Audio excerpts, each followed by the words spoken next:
come a little closer and lend me your ears. Don't worry, you keep yours while I keep mine. In each episode, we'll dig into the major stories, uncover the truth, and retrieve gems from Yada's blog. We'll discuss what's right, bark about what's wrong, wag our tails at the thrill of discovery, and take you on adventures through the exciting world we live in today. So, fasten your curiosity leash and get ready. Right then, coming to you with another episode of the Yada's Vlog on a Blog. Tomorrow's news, disseminated today. Let's dive in. All right, we're going to dive in. Boy, you are making the rounds, Will. I see you on every video we're producing now. That's right. At yadayad.com. Yep. It's yeah, I said that really that Shannon and Matt are darn near cheating when they have you to come in and fill in on the next witness. That's like having the A team. Well, thank you. It's great being with those guys. I told them they have a great show, and I think it's a great service that they're providing, introducing everybody and learning their stories. I think that's really, I think that's important for us to have that level of knowledge of each other, our backstories. And so we had a great time. It's just so easy with those two. I was saying to Kevin, they have complementary personalities, Shannon and Matt. And so, I encourage everybody to get over there and book a slot. And, it's just like sitting down and talking with your pals. Yes, I think they should all, everyone should have the chance to be part of that show. I figured one of these days they'd bring me up and say, you want to share yours? Share a story. But, we're all game for that show, and the two of them are really good together. So I agree with you. And I understand we're getting close to being able to post these in a way that they come up live on our website. We had some degradation of our performance based upon Facebook's major hiccup a couple of days ago. But the good news is that has been resolved. Rich was able to identify that it is indeed me. I'm not an unauthorized version of me. I am the real me, better or worse. And so they brought us back up, and that's reassuring. We may go back to Facebook for posting this show. We may not. We'll see how it plays out. I'm happy to use X. It really doesn't matter between Facebook and X, because the plan is to do major supplementation away from the feed on both. The reason for that is I'd like to go back just to pure news stories and to pick them up from any one of 8 or 10 different news sources, and clip a picture and have a few words and then talk about it. I think that'd make a more interesting show. And the other problem is that on both of these social media platforms now, they put in your feed what you have commented on, even if what your comments are is, this is really stupid. I mean, do they teach this kind of stupid school, or did these people just naturally come by it? And they assume that you want more of that, and after a while it gets really old, and no, you don't want any more of it. Just as a quick update, for those who listened yesterday, that I did pass a kidney stone on Sunday. That's an excruciating experience. You do not. The onset of pain is like a straight up line. It doesn't go like on a gradual curve. You go from being having a fine day to, oh my God, what in the hell has happened? And while there are some wave nature to it, where it pulses on and off, not off, but up and down, when it's over, it's over, except your body is gone through a war.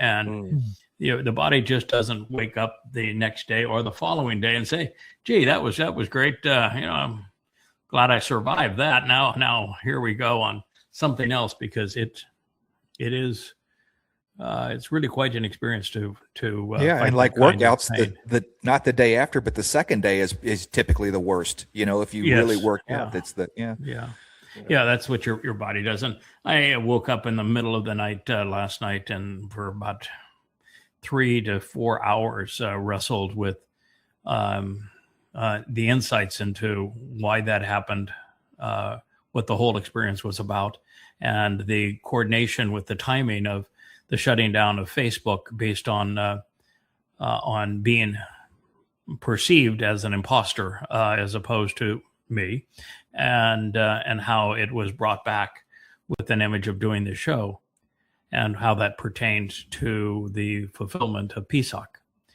And it was a rather jolting experience, and it has taken me back to the drawing board, if you will. So where I had just thought I had edited and I had completed the with 725-page book, Coming Home 6. Looks like I'm going to have to add another chapter or two to it. We'll see if we can get it under 825 pages by the time we're done with that.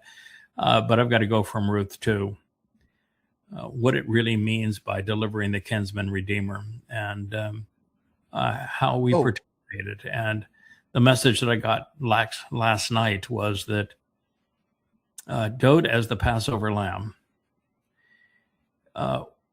is only fully qualified to serve in that role if there is the anointing on his behalf of the Kaporeth, of the mercy seat of the Aaron Bereth, by a bull. And, we read in the first presentation of the Choder that it is a bull that is responsible for causing the cradle of the covenant to have children in it. And we read in Ruth that they deliver the kinsman redeemer. It appears that there is a correlation also between suffering, dying, body dying, and what happened on Passover for Dode to be able to serve in that role. So that was my experience in the middle of the night, and that's when Yahowah always finds he can get my attention, and we wrestled with it for a bit last night. Yeah, I think the flow goes into it as well. I mean, the flow is naturally that way. From Ruth, you have to get to Emmanuel and explain that and flesh that out more. You do. Yeah. And it's something that it just is so obvious that in Ruth, that's what it leads to. But there's a statement in Yahowah about the woman that gives birth to a child that ties right into it. And then there's the statements on the Choder in the 14th chapter of the Proverbs that ties right into it. And then we have to go back into the 22nd and the 88th Mizmor for their depiction of what happened and who the players were, and because it's evident that it wasn't a hey son, nice to know you. It's going to be a rough day today. We'll catch you on the flip side. And that's not the way it went down. Yeah, not a solo operation for sure. No, it's not a solo operation. It's a family affair all the way to the end, and parents don't abandon their children under those circumstances. So it was a rough night dealing with that. All right, so the dumpster here is had his 4th of July celebration speech, 11 o'clock at night. He took a good nap instead of watching the fireworks, so I guess that worked out for him. Had a big flood while he was preparing to do this, which delayed him to 11 o'clock at night. Yeah, there were probably 15,000 people in attendance still around. That was 1/10 of what he claimed. And he had just come in from Mount Rushmore because he wanted to emphasize that his mug should be there as opposed to any of the others. And his staff did a fine job of creating animations, AI animations with his mug on Mount Rushmore. And so he comes into Washington, and you'd think, all right, so it's the 250th anniversary of the signing of the Declaration of Independence, that he'd have a very pro-America unifying speech. But it was just typical Trump POS. It was nothing but vitriol and campaign rhetoric and the like. And he is now on this same page as Elon Musk, which is that if you're a communist, if you're a Marxist, if you're a progressive, then you hate America, you're trying to destroy America, and you should be, according to Trump, exterminated. Now, exterminated is a pretty rough term. Maybe he doesn't know the meaning of the word, but that is a criminal offense. It's impeachable for him to have said so.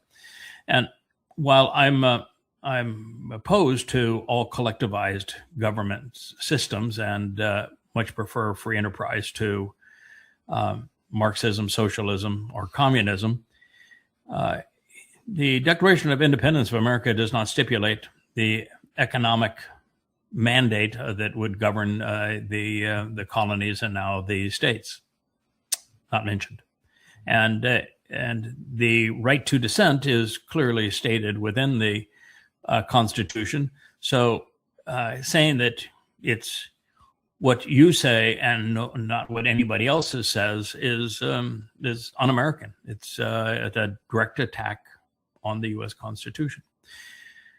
But mostly what I want to talk about here is the nature of propaganda. We mentioned it yesterday, but I don't think many people understand it. I just think that propaganda is political puffery where one side degrades the other and speaks of their own stuff as if it doesn't poop. But there's a lot more to propaganda than that. It's a fairly simple system. It works with almost everyone. And it begins by repetition. And so Trump is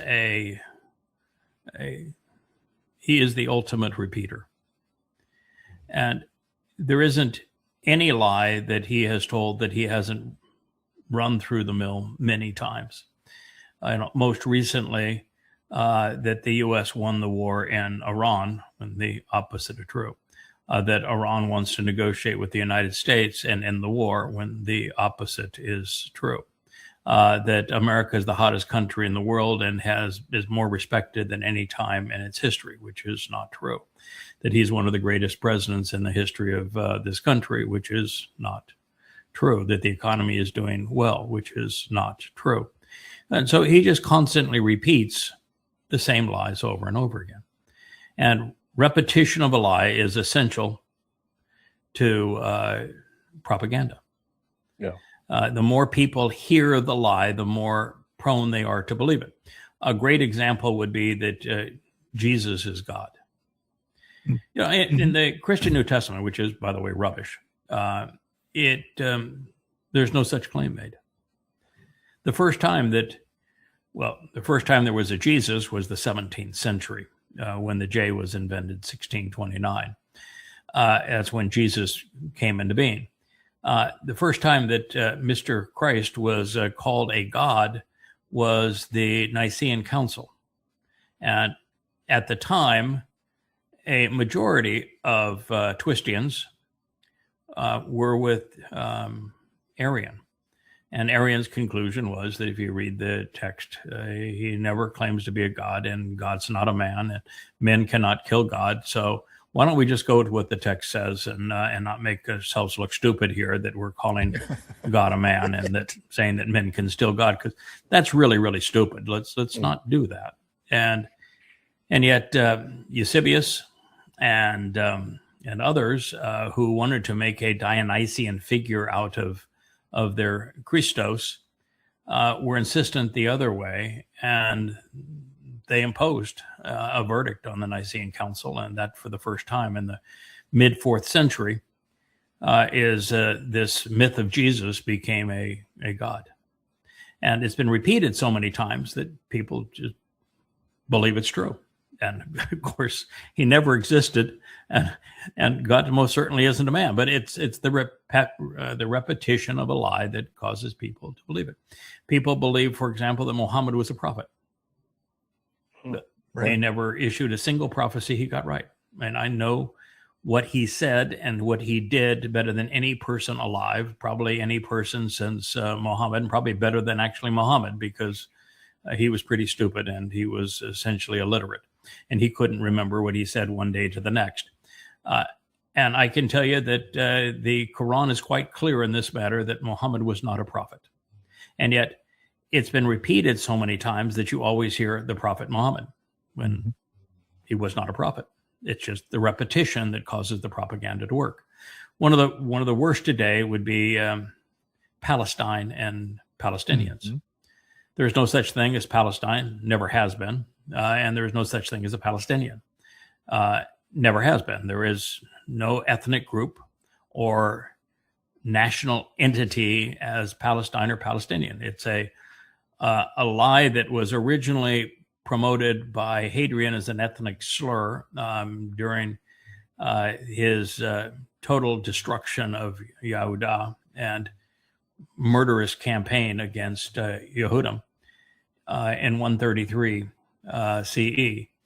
And it was just given in spite because he was an a-hole. And everyone forgot it except the Brits, who are anti-Semites of the worst nature, and they maintained the lie.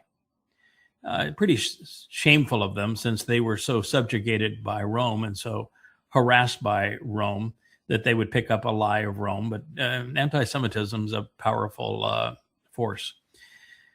And that this name wasn't really used outside of scholastic sources where people know a lot of things but don't understand anything until the Brits dusted it off. And when they came to control the Middle East, because they had bribed various factions to oppose the Ottoman Turks using proxies to fight their battles back at a time that Britain actually had some influence in the world.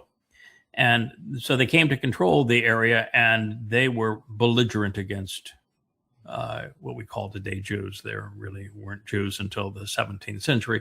They're Yehudim and Israelites. And in that process, they created a legacy that the KGB and the Muslim Brotherhood, in a meeting in Cairo, capitalized upon, and one day decided they would rename every Muslim in Israel a Palestinian. One day you were just a Arab Muslim or Egyptian Muslim, Jordanian Muslim. Next day you were Palestinian by naming convention. There you go. That's who you are. And oh, by the way, you hate Jews. And so they created the Palestinian Liberation Organization to obliterate Jews and to confiscate Israel and to rename it, just like Hadrian had done. And it's a lie so often repeated that it's believed. So it's the nature of propaganda. It's how it works. The second thing is that if you're going to be a good propagandist, you never allow those who are opposed to your propaganda, or those who are just educated and rational, to have a long enough time to demonstrate that your lies from yesterday are invalid. And the way you do that is you double down on new lies every day.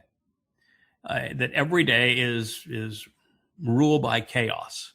You're going to throw more and more lies out until people forget the lies of yesterday and the day before that and the day before that, and they just become disoriented, and they become inept in terms of being able to hold you accountable. You know, when it becomes Trump, impossible to sort it out. Sworn in, he was talking about resorts in Gaza and moving these Fakistinians into the Sinai and into Jordan, was promising he was going to be able to do that. And then he told Hamas, you're going to do this, that, and the other thing, and lay down your weapons, or there's going to be all hell to bear. And none of it happened. And so it's every day there's a new slate of lies. Yeah. You can't keep up with it. Yeah, you can't keep up after with it. a while. And nobody holds them accountable for the prior lies, because there's a new one, and everybody is all over the new one.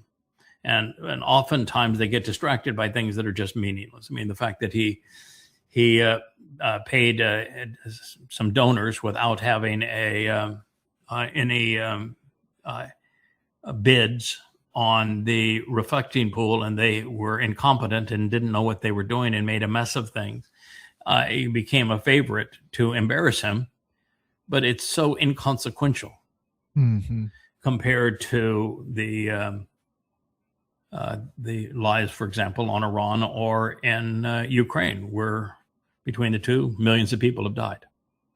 For the war crimes, I mean, blowing up boats in the Caribbean, blowing up, schools in Iran. Right. So it's chaos. He was actually quoted twice yesterday.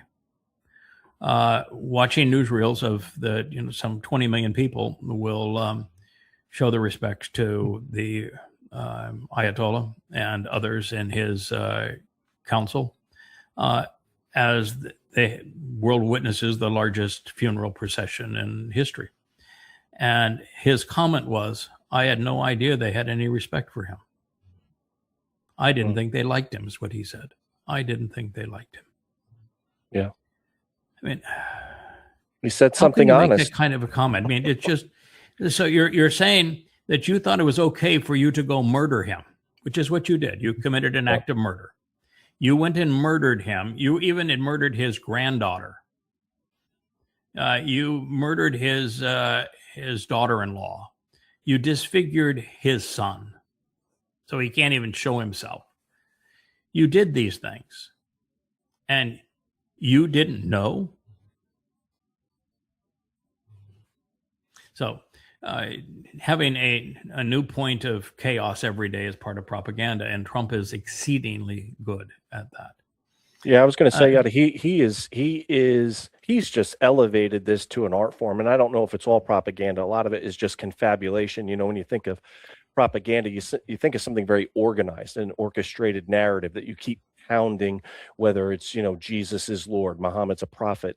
You have to pound that. This guy's literally all over the map. I've never seen anything like it. I know you feel that you have your arms around and can understand what's going on in Iran, but between the propaganda coming out of Iran and the propaganda coming out of this White House, I'm having a very hard time understanding what the hell is really going on over there. And I'm glad to hear you because you can help sort it out. But the propaganda is at a level where nothing is truthful. I mean, and even in society, people talk in propaganda. They talk in slogans and memes that were designed to get them to think a certain way. And it's I find it very frustrating, and I'm sure a lot of Covenant members do, that in this day and age, you just can't get a straight answer or straight talk. No. It's the reason why I wanted to lead this program with propaganda. And your assessment is the normalized view of propaganda, that propaganda is systematic, it's planned, and that Trump is incapable of being systematic or planning. That's largely true. He can't. But it doesn't change that he is still engaged in propaganda, a textbook propaganda. And Trump does have his themes. Economy great. I'm most powerful person in the world. America is the most favored nation in the world. Our military is the best in the world. We can do no wrong. We're the hottest country on earth. Everybody listens to us. He has the same. Anybody that opposes me is scum and deserves death. It has a routine. Mm-hmm. It's a disgusting routine, but he has a routine. And so he is resolutely propagandist. Now, just because he's a confabulator and that there is no correlation between what he believes and says and reality doesn't change the fact that it is propaganda. Propaganda, there's only a loose enough association with propaganda and truth to make the lie appear credible amongst unthinking individuals. Like America won the war, like the Strait of Hormuz is open, like we're not giving Iran any money when all evidence is to the contrary, that Russia was the aggressor in a war, when the proof is overwhelming, undeniable, and ubiquitous that America started the war, and then Ukraine took it from there, and Russia was just simply responsive. And so it is important for us to talk about this because there are, 4 basic elements to effective propaganda, and every religion on earth today runs on it. Every political party runs on it.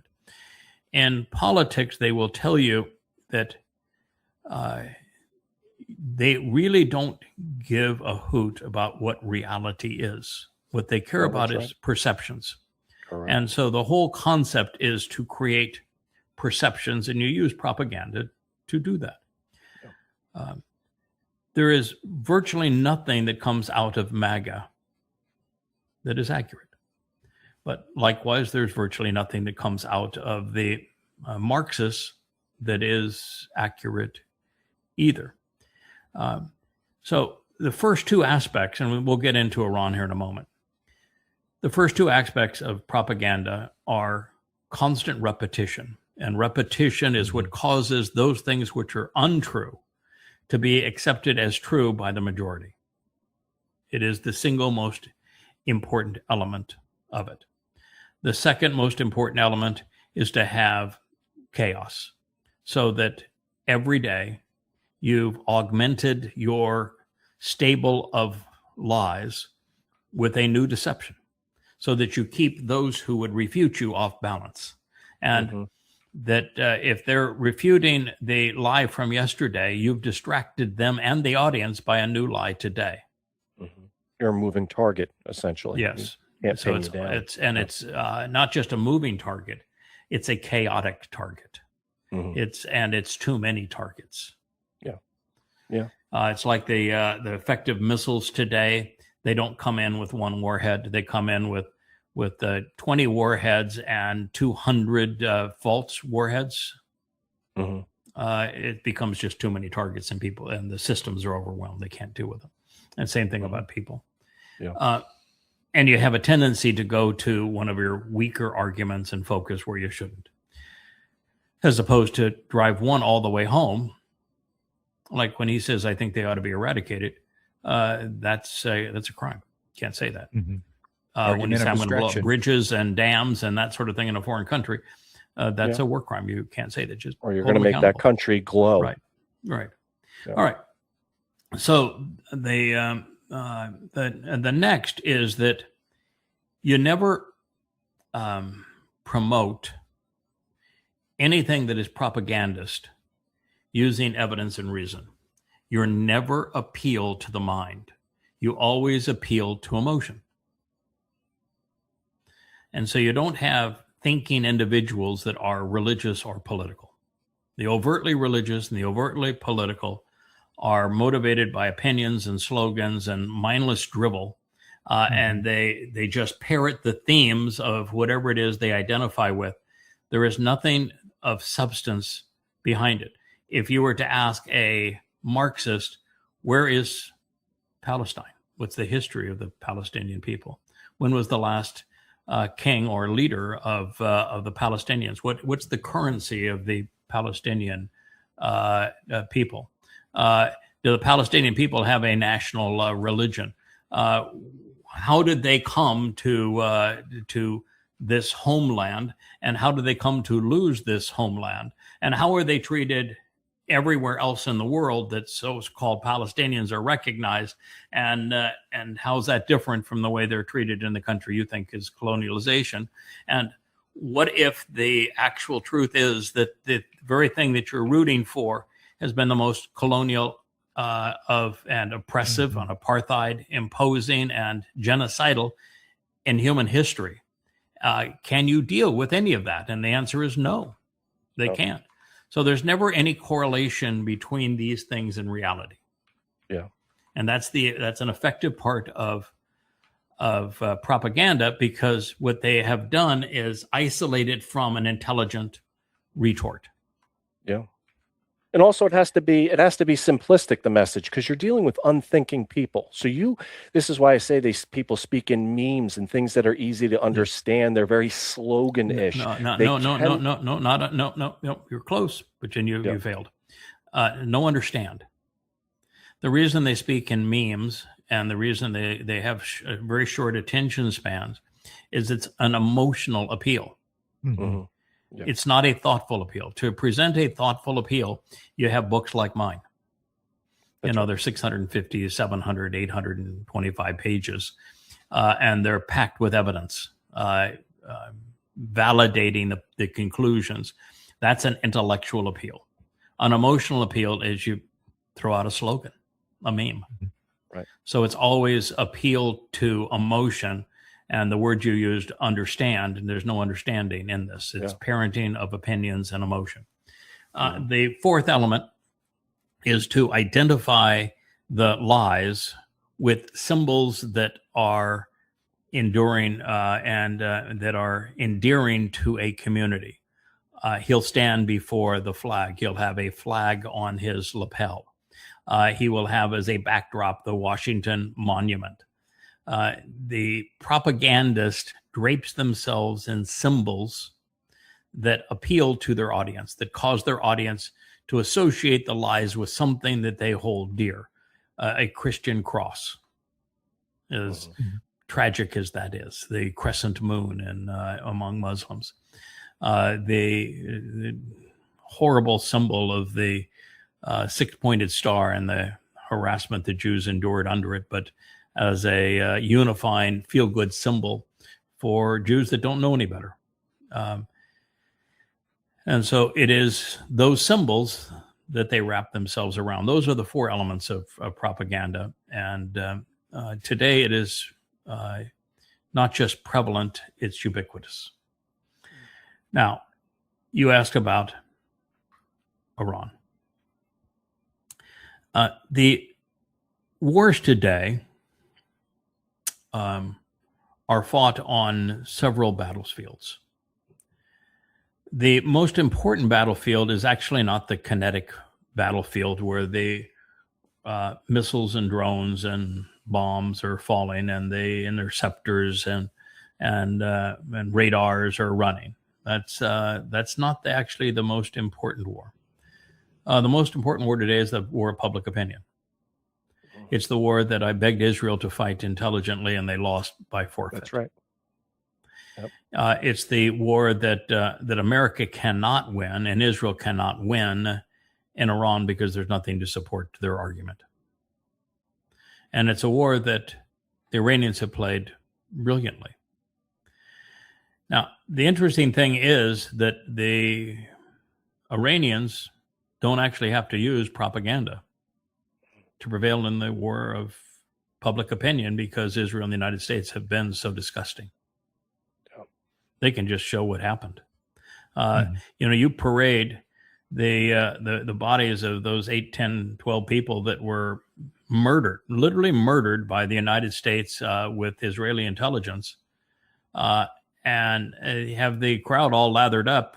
We want Trump's head in revenge. We cannot, as people, take this insult without having his head in revenge. And that is what they're saying. That is actually not propaganda. This is just using reality effectively. And the Iranians have also done something else that has been very effective, and that is that Arachi, who's the foreign minister, and the other spokespeople that they have are very well educated. They're articulate. They're polished in their public persona. And they are highly responsive as opposed to reactionary or even belligerent. And they lay it all out and said, we were attacked. We haven't attacked anybody. This is what happened. And this is the pace of events. And they're so good at it. Again, they have won the war of public opinion, and they actually didn't need to use propaganda. The propagandists in this war have been Israel and the United States. Israel and the United States have lied about everything. Yeah, that's for sure. This funeral, you could call it propaganda, but it is exactly as any nation should do. You had your leaders murdered, cold blood. The Iranians were engaged in negotiations with the United States. They had made a huge concession on uranium-235. And while they were negotiating, the United States and Israel attacked them. And the first part of that attack was to murder their leadership on this stupid belief that a decapitation, which is typically Islamic, but the United States did what Muslims are famous for doing. A decapitation strike would somehow cause people to rise up in opposition to the government when exactly it was certain to have exactly the opposite effect, and did. That's true. So they waited patiently to find the best time, and they will have 20 million people.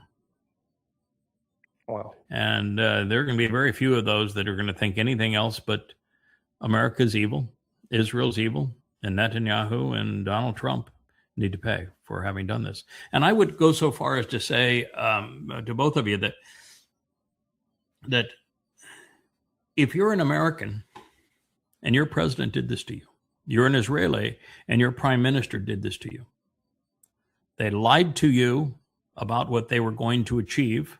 That's right. They did it. They lied to you about what they were achieving, and they made your country exceedingly vulnerable. They destroyed your reputation in the world by committing all manner of war crimes. Yep. And you became murderous. You bombed little children. You committed all manner of inappropriate actions, and you crippled the world's economy. What should a nation do to the leadership that not only lies about such things, but blunders in such a way that is so caustic to both countries? And Israel and the United States, it's going to end up destroying both countries. Both leaders should be held accountable for what they did. No question about it. Yeah, lawfully you would vote them out or whatever. Legally at some point, is it treason? Is it, is it, hey, look, I think it's treason. You really screwed up. I mean, no, it's I think what Netanyahu did the morning of October 7th, and then his failed strategy on all fronts thereafter, and his destruction and isolation of Israel between the destruction of Gaza and the two wars with Iran, it should not take another election. Mm-hmm. He should be held accountable for deceiving and defrauding and destroying the nation. The same thing is true with Donald Trump. Mm-hmm. I just think it's tragic that we don't do those kinds of things and don't hold people accountable for gross misrepresentation. And this is not a plaything. It's not that he said, I don't like Lapid because he's a pretty boy and a Marxist, and I'm a conservative and tough guy. It'd say, okay, that's political rhetoric. No, twice he bombed another country. Yeah. Twice he invaded another country, and then he destroyed Gaza. I mean, these aren't simple things. Yeah. Mm. It wasn't political. I made a mistake. No, he destroyed his country. Yeah. And should be accountable for having destroyed his country. Israel has been checkmated. There are no moves left for Israel. This ongoing existence of a Jewish state, it's over. Israel, over the next 7 years, is going to dissolve into essentially a shell of what it once was. There is no move left for Israel. It's literally over. It's checkmate. And so for a leader to have checkmated his nation, it's catastrophic. Unnecessarily, mind you. Right. He didn't have to go down this road. There were other legitimate options for him. And he pushed forward despite the fact that it just got worse by the day. He alienated this world day by day with the Gaza bombings, and then it was Iran, and now it's Lebanon. And and Israel is completely unaware of the situation they're in. And they don't feel this way. You know, they know that they have a lot of problems. They're not blaming. Lied to by the left, by the right, and by the religious so long.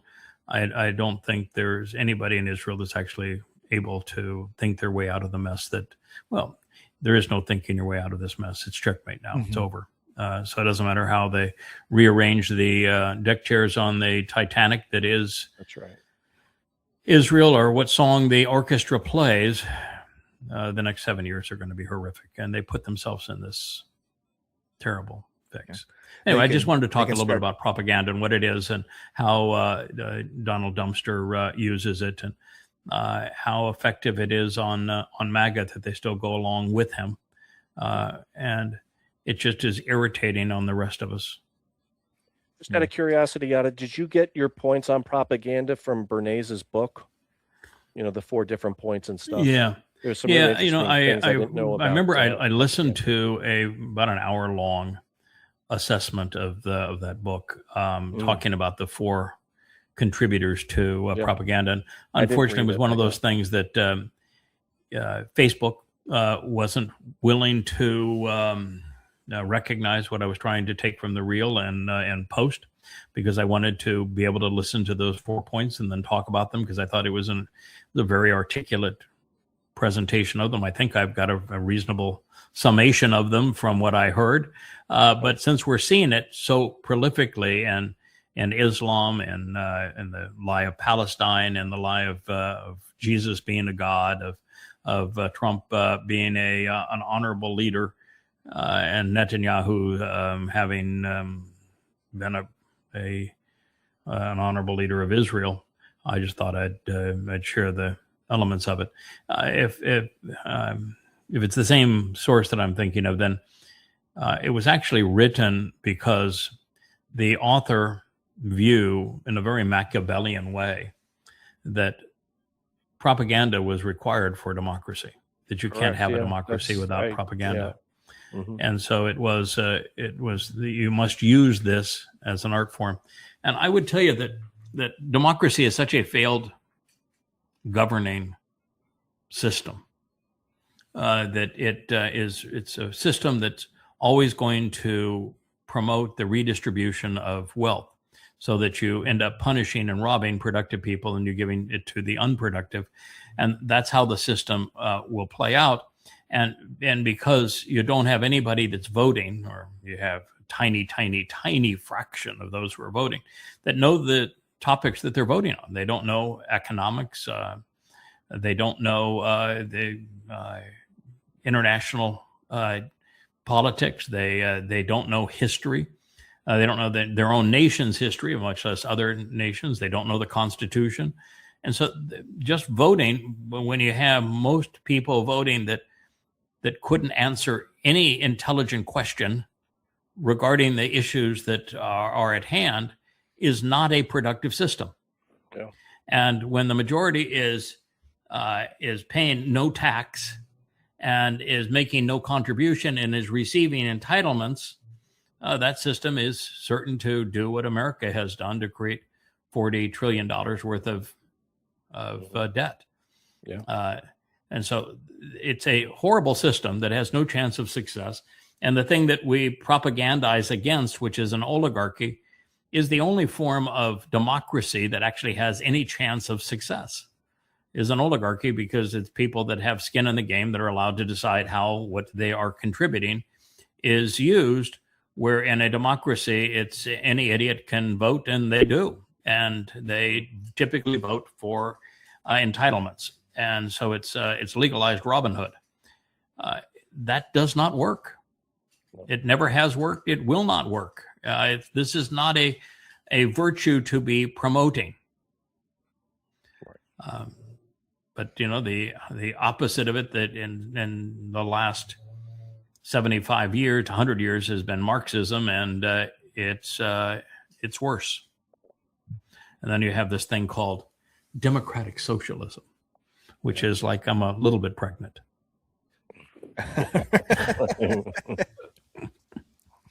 Right. Yeah. So we're really in a mess.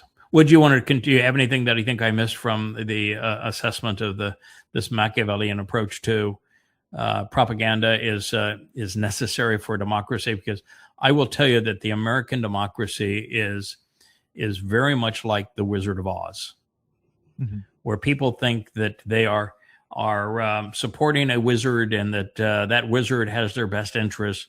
That wizard is nothing but a wee little guy with lots of levers and horns and noise and flames, and the government of America doesn't change. It is literally run by the same gaggle of goons that want nothing but control, money, and they will sacrifice anything for it.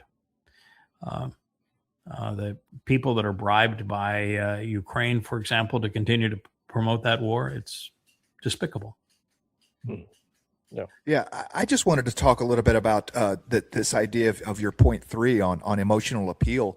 That it really, to me, goes to the heart of the matter of Yahowah talking about the lack of neshama and lack of nesama use. That emotional appeal really, really hits home for those that don't have a functioning or do not exercise a neshama, because it's all about the feels in that nature. It's very much like the feels that Israel had whenever they wanted a king.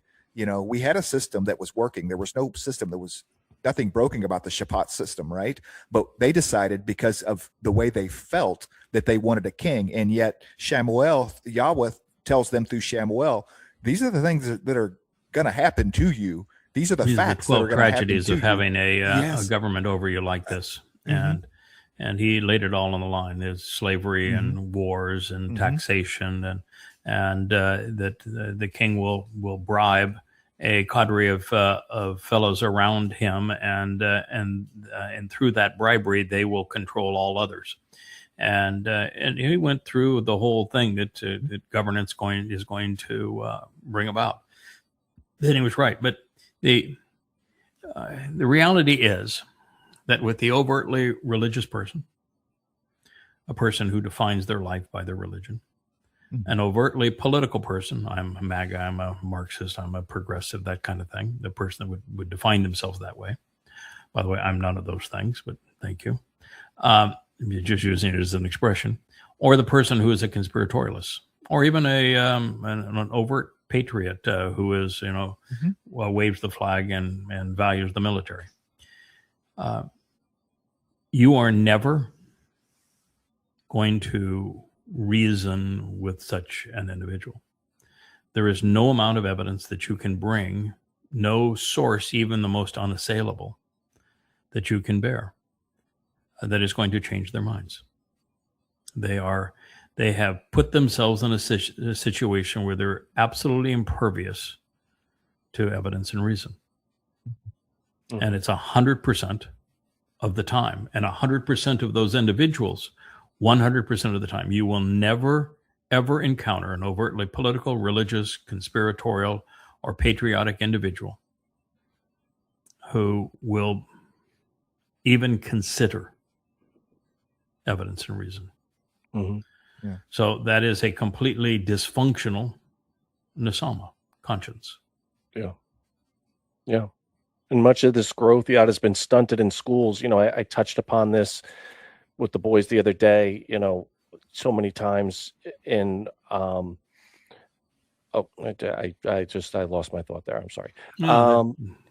They don't, the school system has really hurt this process where we have now Generation Z, and it's a huge magnitude beneath the prior generation, which was already crippled intellectually. They don't have the same, anywhere close to the same IQ. They don't have the same literacy rates.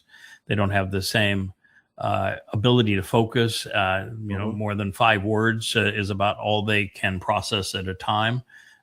They have forfeited the ability to reason. It is a tragic loss of a generation of people who have performed worse than the generation before them. And the generation before them was really sad, is what we've done. Yeah. We've destroyed a entire generation's ability to think. And to a large degree, we've done it electronically.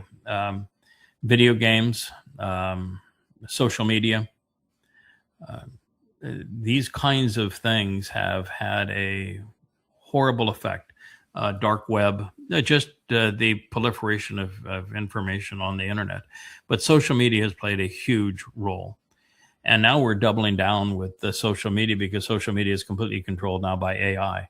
And you talk about situations where you can't tell who's telling the truth and if there any truth available anymore.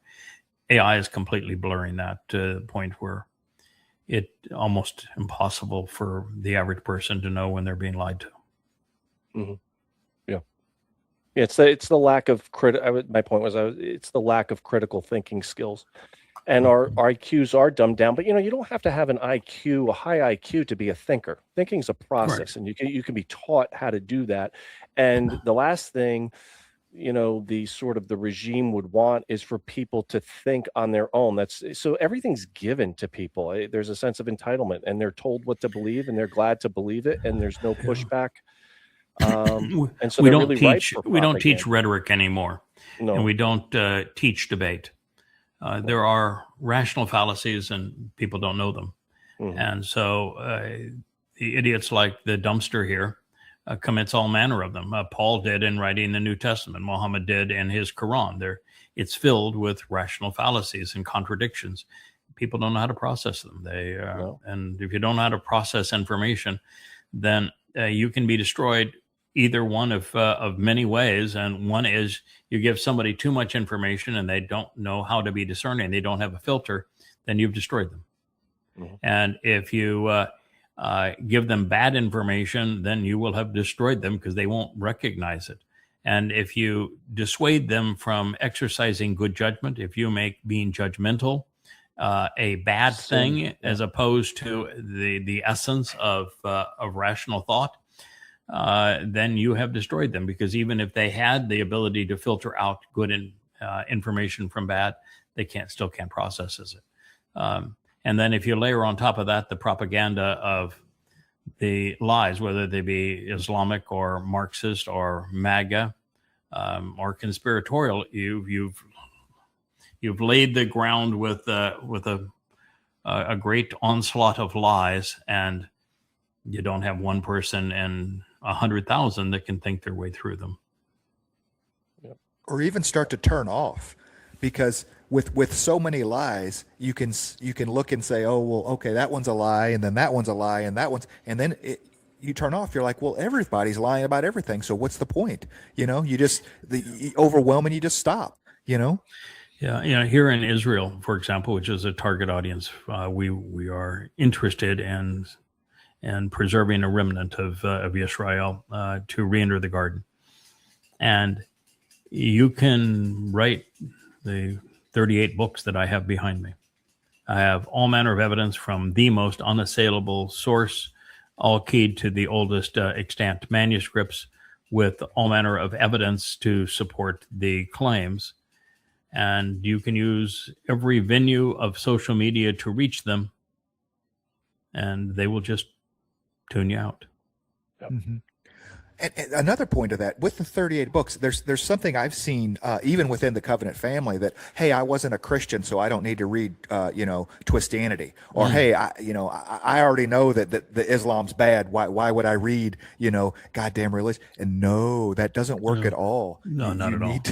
Yahowah started me with in opposition to Islam. That's how we began.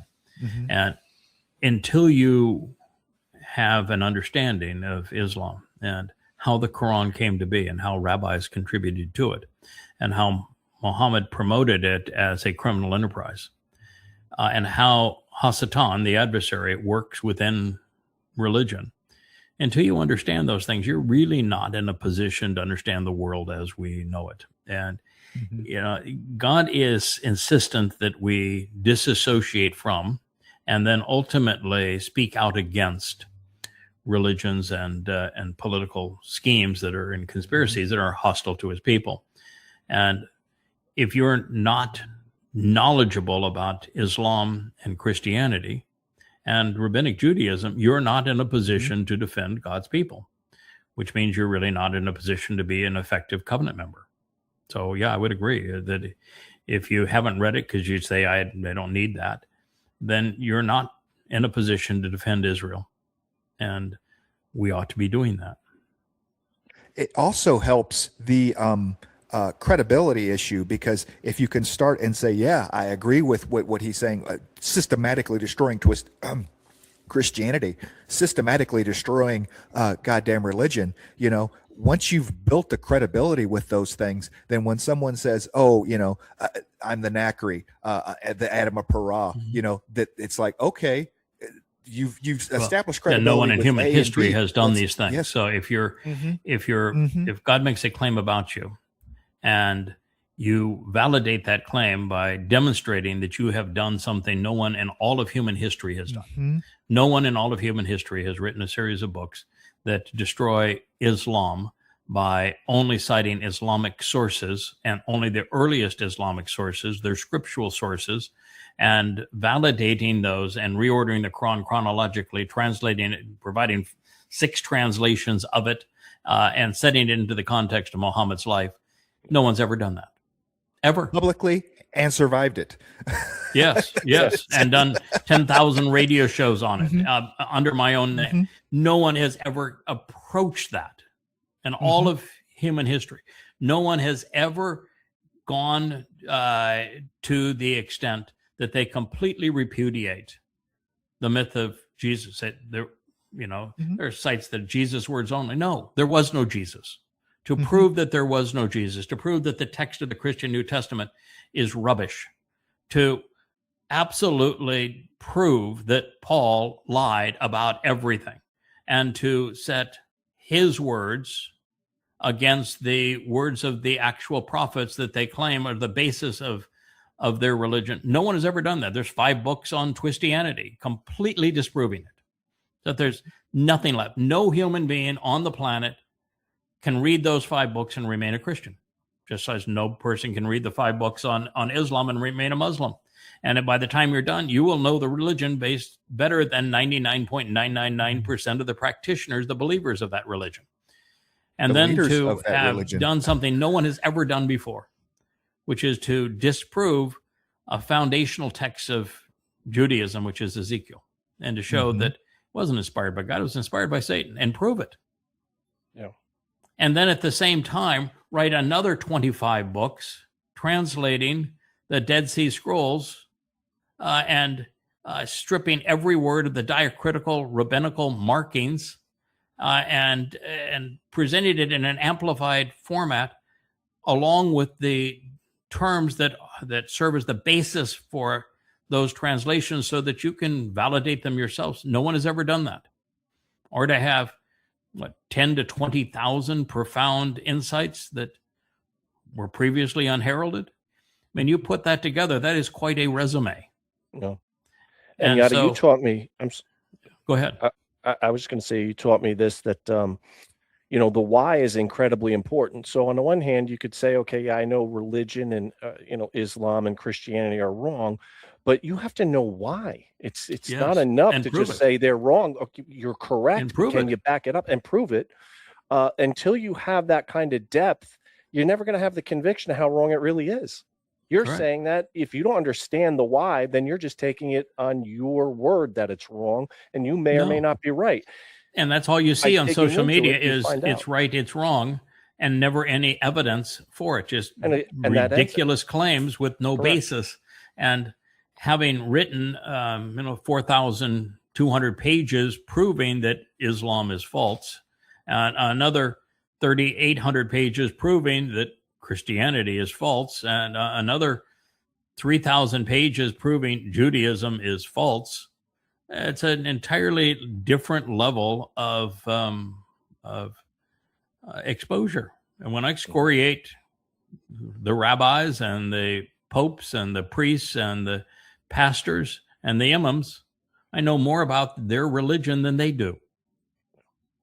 Yeah. And I think that's essential. God is anti-religious, and he wants us to expose and condemn these religions so that his truth is not commingled in the midst of it. And it's something that has heretofore never been done before. And God picked someone to do it. And then he enabled him to do it. And we've done more than anyone has ever done before. And in this regard, there's nothing else like it. And every word of it, we expose and give you the opportunity to challenge. Mm-hmm. And we've never had an intelligent rebuttal. I mean, like the most recent is just so pathetic with the Mother Goddess cultlet. And every time they try to differentiate themselves and say, this is who we are, they step in deep doo-doo. And they end up impugning themselves with their own defense and their own. And when you properly translate what they're trying to claim, it actually impugns them. And that's been the case for the last 25 years. Yeah. So it's all there. You can listen. You don't have to listen. We're not playing to win an audience. Mm-hmm. We're not in the same game as the Tucker Carlsons or the Candace Owens or the Nick Fuentes or the Joe Rogans or the Alex Jones. We just don't care. In fact, hardly play at all now in social media. We've made the effort to reach out to God's people, and they weren't listening. And so we're here to tell the truth and expose it to those who want to listen. And if you're of that ilk, then welcome. You're here. You can learn what we've come to know or not. And, it's the bar is set very low for our success. A couple of thousand individuals in the end that are part of the mortal remnant of Israel, and we will have exceeded all expectations. Because heretofore, there haven't even been 1/10 of that over 6,000 years. So we will have exceeded all possible expectations. And, if there are 80 covenant members that pass muster with Yahowah to the extent he says, yep, I want you to be part of my eternal family. I'm going to trust you with this empowerment. You're going to be a great help in working to educate that final remnant. And we'll go explore the universe together. There's 80 people. Then we will have increased the size of the covenant family probably tenfold. And we still have 2 harvests to go, plus the benefit of those who are part of that final remnant as they grow in understanding. So it's an exceedingly low bar, and was not impressed with numbers and actually doesn't want a lot of people to come to know him or benefit from him. His preference would be fewer is better than many, because his first comments when man became many is that I made a tremendous mistake here, and I regret that I have created an Osama man with a conscience, because collectively, when there's many of them, they're really, really obnoxious. Look at the Exodus. Yeah. One of the first stories after the Exodus is told in the book of Shaphat, of Judges. And it's hellacious. It's about a man and his Amma. I think he is a Lowy. And his Amma. And the community rapes her to death. Mm-hmm. Rapes her to death. And Benjamites. And God says, heretofore, this is because of the number of people participating and the extent to which they went. And then their response when the man, at this point, the body is meaningless. Her soul was what counted. And he quarters cuts into 12 pieces her body and distributes it around the whole country. Say, this is what you did. Mm-hmm. And God was on the side of the Lowy. Saying, this is one of the more despicable things that, in fact, up to this point, it's the single most despicable thing my people have done. And this was after having all manner of meltdowns during the Exodus. The perception of Jews and their relationship to God is so erroneous, so a propagandist. Correct. I don't think there's anybody that God hates more than rabbis. Yes. Well, and it's rabbis that created Christianity and Islam, so you get a triple whammy with them. What we're doing now is laying the groundwork to 2030, right? We're laying the foundational pieces that are going to be available and needed for 2030, either through personnel, either through the website, right? And because we know Naomi doesn't go back to Yahowah, doesn't go back to Jerusalem without Ruth until there ain't nothing left for them there, right? They have to. I mean, they've lost their husband, son, and nothing for Ruth, them. Now it's time to shub. Well, Ruth went from unbelievably obnoxious, in fact, reprehensible. Not Ruth, Naomi. Naomi went from reprehensible. She calls God evil, to benefiting from what Ruth and Boaz provided to her. The elders of Israel, they are absolute scoundrels. The elders that Boaz met with to redeem Ruth are absolute scum. They did not resolve their issues. And they are on record doing what rabbis do to this day. They call Ruth a prostitute, and they view Boaz as engaging in prostitution. And it is no different than the Benjamites raping the Amma and the book of Shaphat, Judges. And you take the woman and the man who is most responsible for delivering restitution and reconciliation for a wayward nation, and you disparage them as they did. It's unforgivable. It's catastrophic. And they're still at it today. Yeah. So it's a tough audience out there. And fortunately, God doesn't like them any more than we do. And so, and he is, you'll notice that and I don't know if you've had the chance to read the concluding chapter of Ruth, where Boaz has to encounter the reprehensible nature of the elders of Israel, the sages who are now known as rabbis. And they use the example of Yahud. And of the 12 tribes, we're talking about Yahud himself, and he's committing an act of incest with a woman that he thinks is a prostitute. And they're using that to frame what Boaz has done with Ruth. It's tough to recover from that. And what you see is that Boaz, who clearly represents Yahweh, and I'll speak to that in just a moment, there is no encouragement from Yahweh to Boaz, who has been at this point very articulate. When Ruth says something, he responds and he adds to it and says, well, that's what this means, and that leads to this, and that is there, and this is what we're going to do, and this is going to be, magnificent. When they say that, he just restates, she's mine, not yours. I don't expect to ever hear from you again. Goodbye. He does not say, boy, that was really reprehensible. You ought to have thought that through. He doesn't try to change their mind.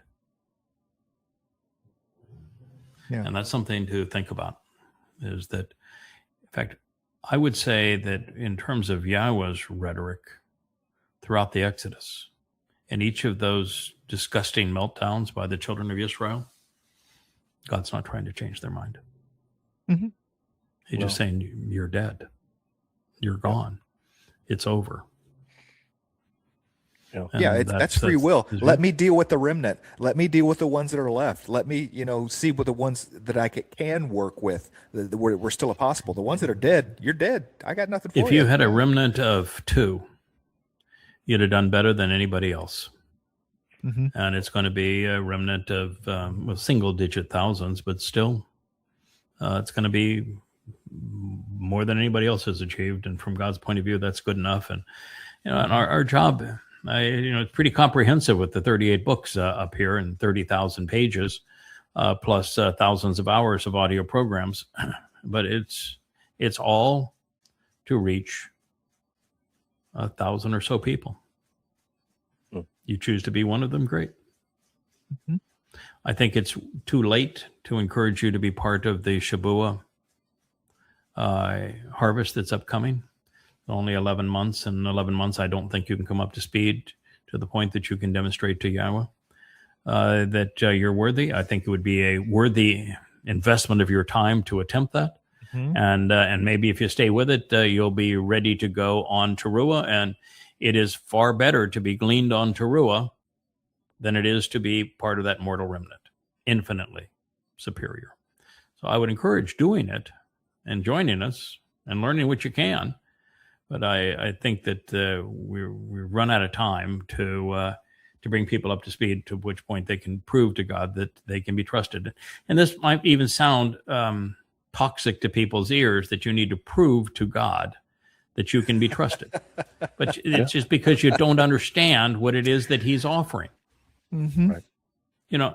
This idea in Christianity, I won't be saved, John 3:16, and if you'll believe, you'll have eternal life. From who? Where? Why?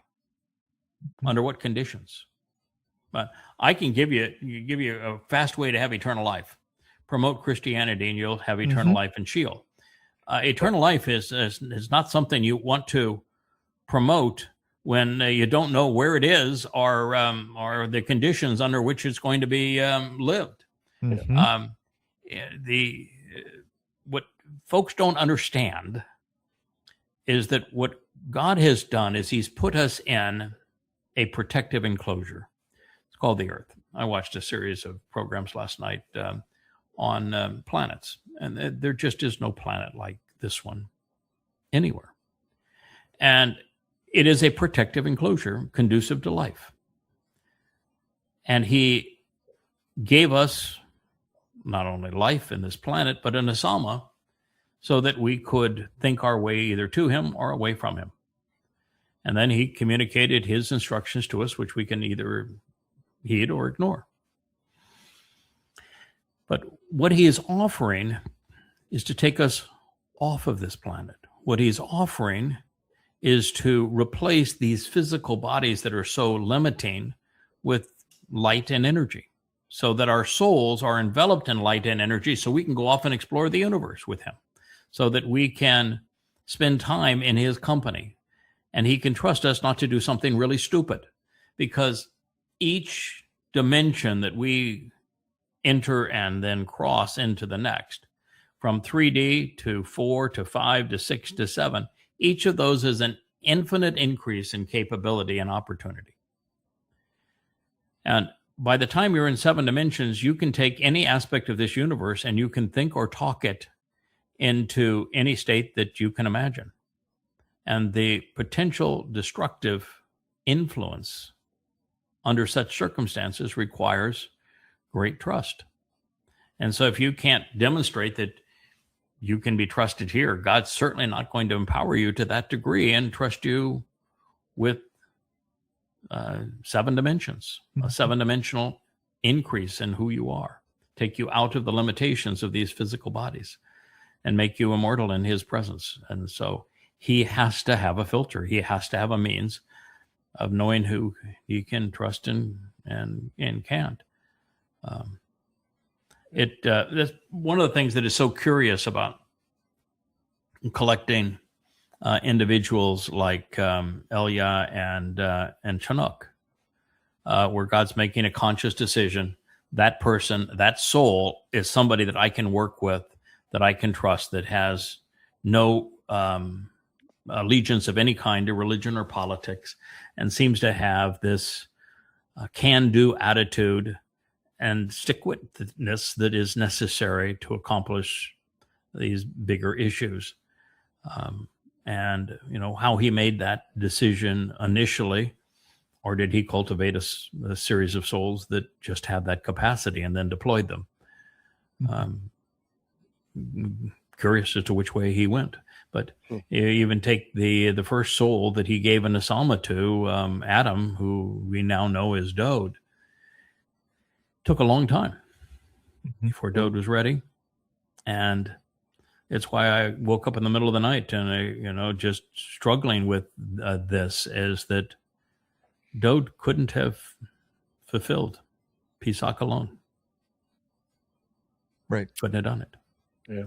And so how was he supported, and what role did Leah and I play in the support as Ruth and Boaz, and delivering him to that point, knowing that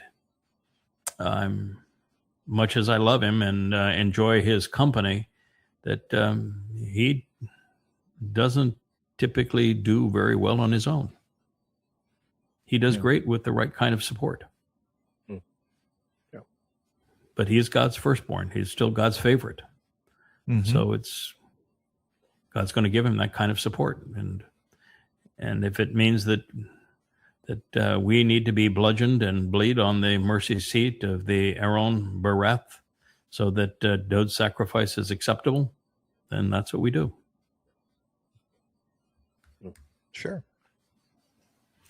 All right, sir. What else we have? We've talked this one into the ground. Certainly, that is Rahab. By the way, he is Satan incarnate, so it's important to know that sort of thing.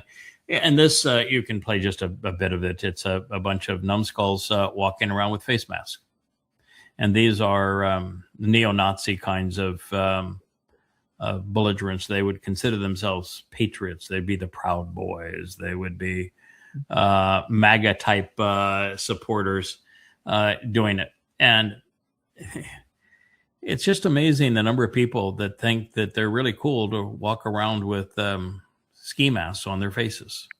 You see it among the Muslims when they're in parades. Palestine will be free. You see the Marxists doing it.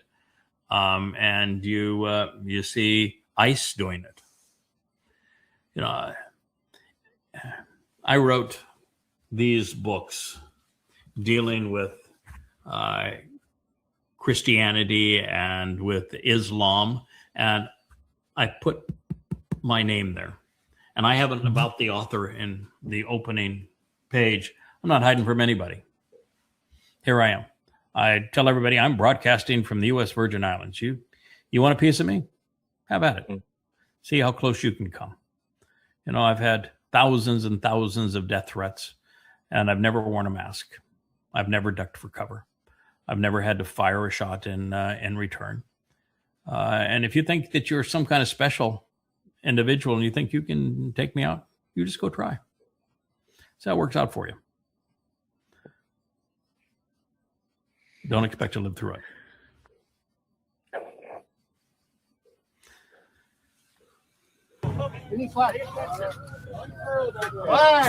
Flags and masks, baby. Flags and masks. Let's play a little Americana music. Oh, yeah. Mm-hmm. Reclaim America! Yeah. How welcome do you think Jews are going to be in their America? Yeah.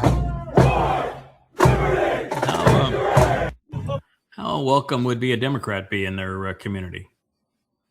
Right. Well, anybody that isn't them, I mean, period. Right. I mean, not it doesn't have to be someone of a different skin color, a different, a Jew, a different. Yeah, I didn't notice a whole lot of African Americans marketing that group either. Did you? Right. How about Hispanics? No, I did not. No. Asians? No, you think they're white supremacists, maybe? Yeah. I will tell you that anybody that decides that they're going to make their decisions as to who's right and who's wrong based upon skin pigmentation is an idiot. That is a moron. These boys look pretty butterfly white to me. Yeah, and it was a program a long time ago that you mentioned that's something that kind of really hit home to me. Anytime you've got to do something with a mask on, you might have to rethink, what you're doing, right? It's like, I ended my examination of Ruth and Boaz by calling them the naked Navi. Navi means prophet in Hebrew, and they're clearly prophets. And I did so, yes, some tongue in cheek, because it's a clever alliteration. And they were clearly naked in the most important scene. But it is the antithesis of this. And it is what Adam and Yahowah were before they ran amok. It's what Dode did when Obed-Edom was helping him relocate the Aaron Bereth into Jerusalem. Exposed and comfortable around Yahowah is a glorious thing. And when you develop enough confidence in your relationship with Yahowah, that you can expose yourself unveiled, unmasked, by offering all of your books to everybody for free, and do programs like this, that is liberating. To being exposed in that way and being comfortable.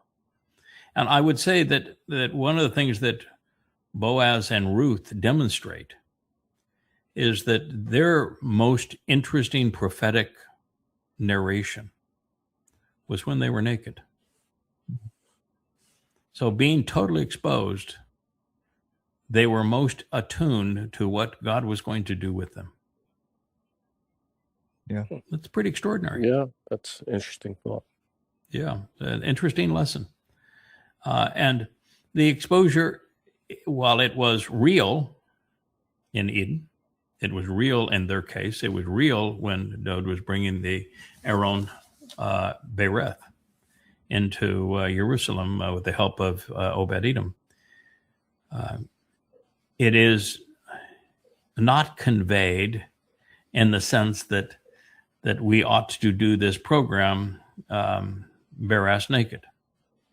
Right. It is presented to convey a very important reality, which is that when your relationship is so good with God, when you come to know him so well and understand who he is and what he's offering and what he expects in return, and can speak openly and candidly about him, then you can be exposed to him.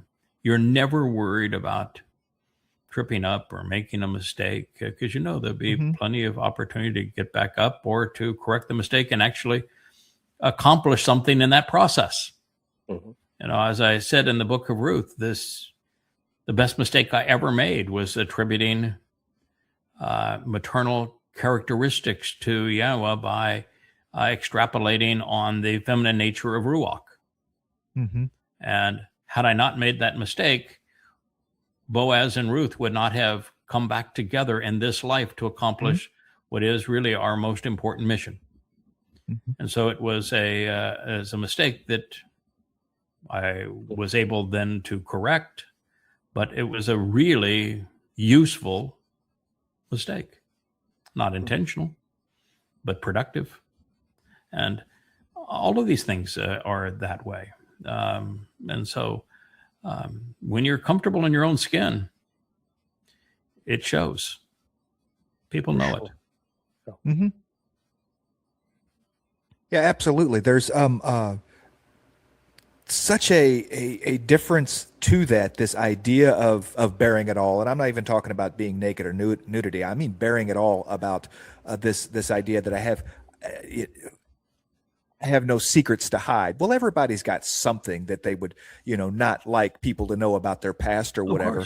But this but I'm still comfortable about those. Just because I have 6 toes on my right foot doesn't mean I go around showing people my 6 toes. Okay. But I still wear sandals. You get what I'm saying? If somebody finds, I'm not worried about my past. I'm not worried about the things that I've done, because I'm confident in who I am as a person. But today, with the advent of cell phones and this gotcha idea, it really, really makes people want to. Everything you see on social media is a complete facade. It's a facade. It is. So we have nothing but facades. That's why we decided when we started this program, they would all be live streams. There'd never be an edit. What you see is what you get. Never, ever an edit. It's all live streaming. The reason that there's two reasons really we can have things in our past that don't bother us anymore. One is that when God gives instructions of what you should and should not do, if you're going to develop a relationship with him, it's always in the imperfect. Now, the imperfect speaks of ongoing and habitual behavior. And I was at one point a Twistian. I was at one point a Republican. And I was at one point patriotic. The moment you stop being those things, you are no longer guilty of them. And so what you were, once you stop, doesn't work against you with God. It works for you with God. Let me explain that. God picked two people that came out of Babylon to present the narrative of the covenant. God worked with a fellow who was raised to some extent in Pharaoh's household to free his people from religious and political oppression in Mitzrayim. God chose as his final witness this Nakar, someone who had once been a Twistian and had been political. Because once you realize those things are wrong and you walk away from them, you're vastly better prepared to confront them and oppose them. So the worst part of our past is no longer a problem when we stop being aligned with it, and it actually becomes an asset because we can speak intelligently against those frauds. Yeah. So that's the beauty of the imperfect conjugation, and also what Yahowah is trying to achieve and the people that he works with to achieve it. The second part of it that causes complete comfort, even though everybody has aspects of their past that they'd rather not have exposed, is that the whole function of matzah, of chag matzah, which is the single most important of the Moed Mikre, particularly with its fulfillment up to this point, it won't be long term. I think Teruah will become more important, but at this point, it's chag matzah. Is that with chag matzah, everything that we have done that God would view as offensive, like being religious or political or conspiratorial, has been taken away, been deposited in Sheol, never to be seen again. So we are completely innocent of those things, and past, present, and future. So why would you be concerned over something that God no longer sees? And it's a perfect solution so that he can enjoy the best of us, while the worst of what we were is no longer even visible to him. And yet he can capitalize on what we were when opposing things that are horrendous, because he would actually prefer, it gets back to something you said earlier, he would actually prefer to work with someone like Moshe, who knew firsthand that the religious, political, and caste system that was perpetrated by Mitzrayim was evil. It's much easier to work with a person like that has decided against it, that was aware of it and has decided against it, than it is an ignoramus that doesn't even know those things exist or have any understanding of them. That's right. And when I tell you that democracy is not a good thing, when an oligarchy is actually superior to a democracy, and that most people just, their fumes come out of their heads, that collectivization God hates, that the larger the institution, the more God is disgusted by it, the worse humans become. People can't process that. Yeah. But I've seen it. I've been there. I know it. I know this beast. And vastly better than almost anyone ever. And it's easier for God to work with someone like that despises what he despises, that loves what he loves. And it's one of the things that most people miss is that love requires hate. Mm-hmm. Unless you know what, when, and how to express righteous indignation, you can't be loving.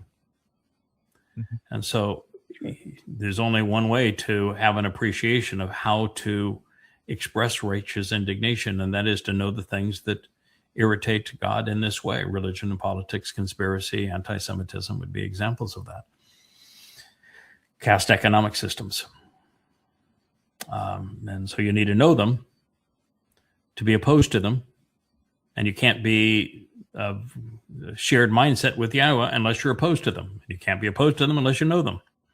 So there is advantages to these things. So I'm telling you that there are aspects to your life that you may say, I'm ashamed of, and I don't want people to know it.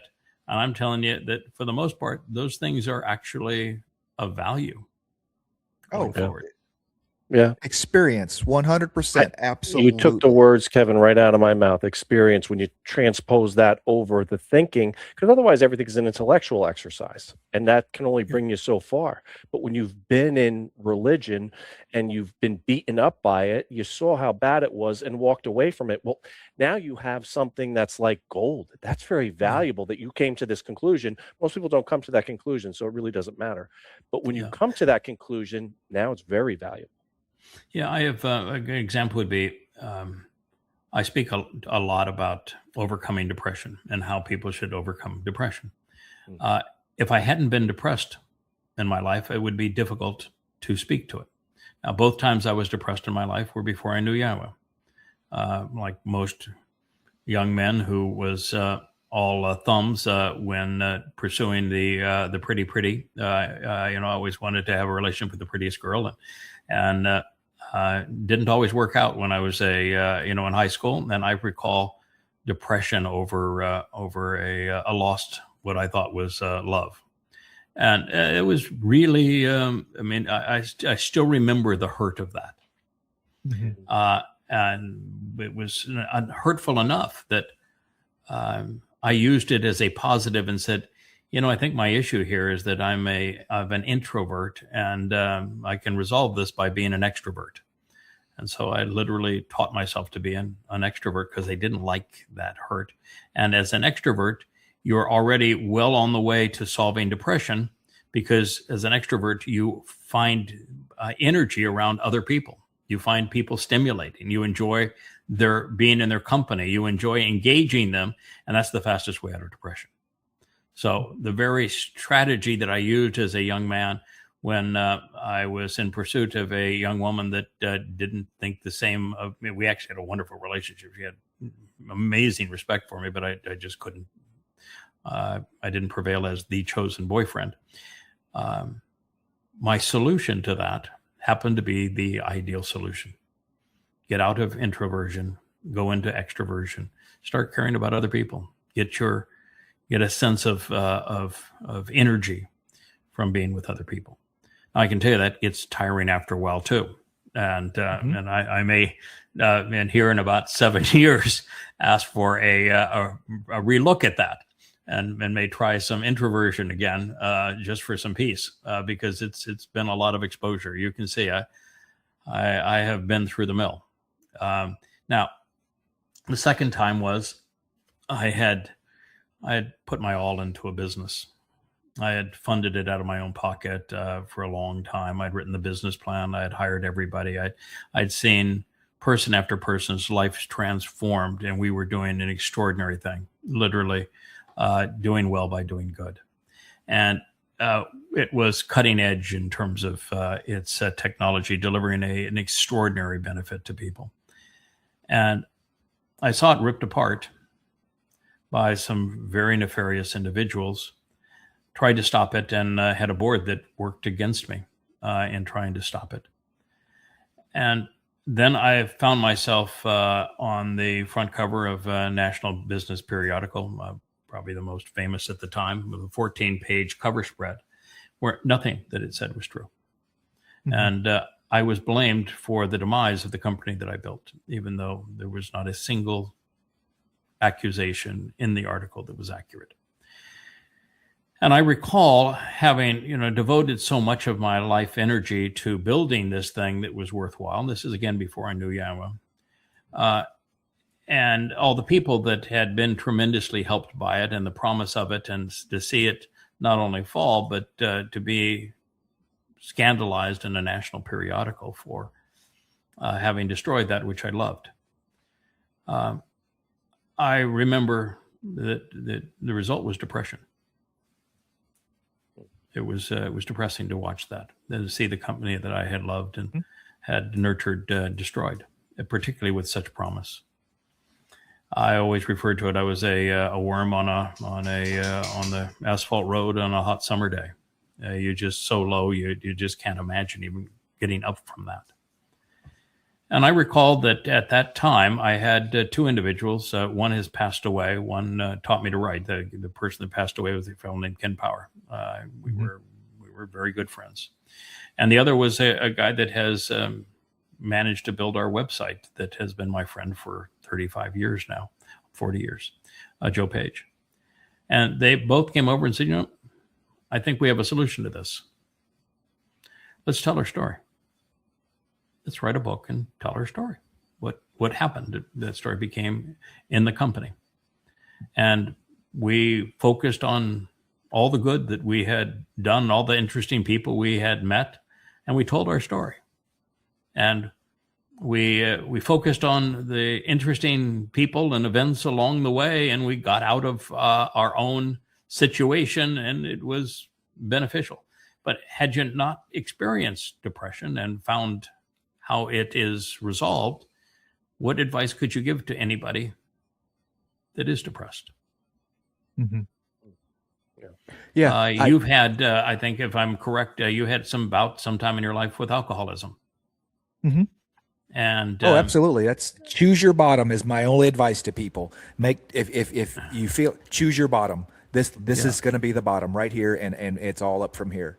Choose a bottom. And I've not struggled with a chemical or other kind of addiction, mainly because I made the decision that I didn't want to have to struggle with them because I had seen them destroy other people's lives. So it was just easier not to do them than have to struggle to get out of them. Mm-hmm. But that means that I'm not a very good person to advise people how to get out of them. But we have a young man, for example, on the Covenant who is really doing some wonderful work. It's just a really, really fine young man. In fact, we have two, one with drugs, one with alcohol. And because you have succeeded in recovering from these things and have done so for a prolonged period of time, you are a nurturing, supportive voice because you've been there. And that's part of what we have to realize, that the scars in our past forged our character. They make us who we are. And the very fact that you overcame it means that you're no longer tarnished by it, but yet you have the strength of having overcome it, which makes you exceedingly valuable to the lives of other people. Yep. An asset. Well, we try. Yeah. I do what I do, and if someone else gets a benefit out of it, fantastic. That's synergy. Once again, I'm not an altruistic person. I'm not out there saving. Yeah, you also had the exposure of well, it wasn't really the dark web, but you went to places internet-wise where there are a lot of weird stuff going on, and a lot of people are in that and are tarnished by it, whether it's the video games or the social media or the crevices of the internet, where all lies are being promoted. And I'm sure there's some things that are truthful too, but boy, you're going to really have to have a filter to survive there. Yeah. And you see the likes of Tyler Robinson, the wimpy little kid that somehow thought he was doing something good with his. I can't stand Charlie Kirk, but you don't go and. If you want to refute him with your words, not with a bullet. But we get a lot of that. And we have a lot of those young men around today. I do a lot of research projects, I call them, in order to be able to relate to people. It's and this is online for sure, but meeting people where they are so that I can understand, their mentality, that sickness, see where it comes from, to be able to avoid those things. Why do people think the way they think? Why do they do those things that they do? To me, it's a complete anathema of that's insane. That's crazy. Yeah, and that's part of why I wanted us to branch out and to have everybody in the Covenant family make a contribution and expose themselves, because there's people at different levels. And at this point, I am a million miles away from being a gateway into the covenant. I've just gone way too far into my knowledge and understanding and confidence with Yahowah to be the kind of person that you can say, well, let's chat about you coming out of religion or you coming out of politics. I mean, it's right. And so you need,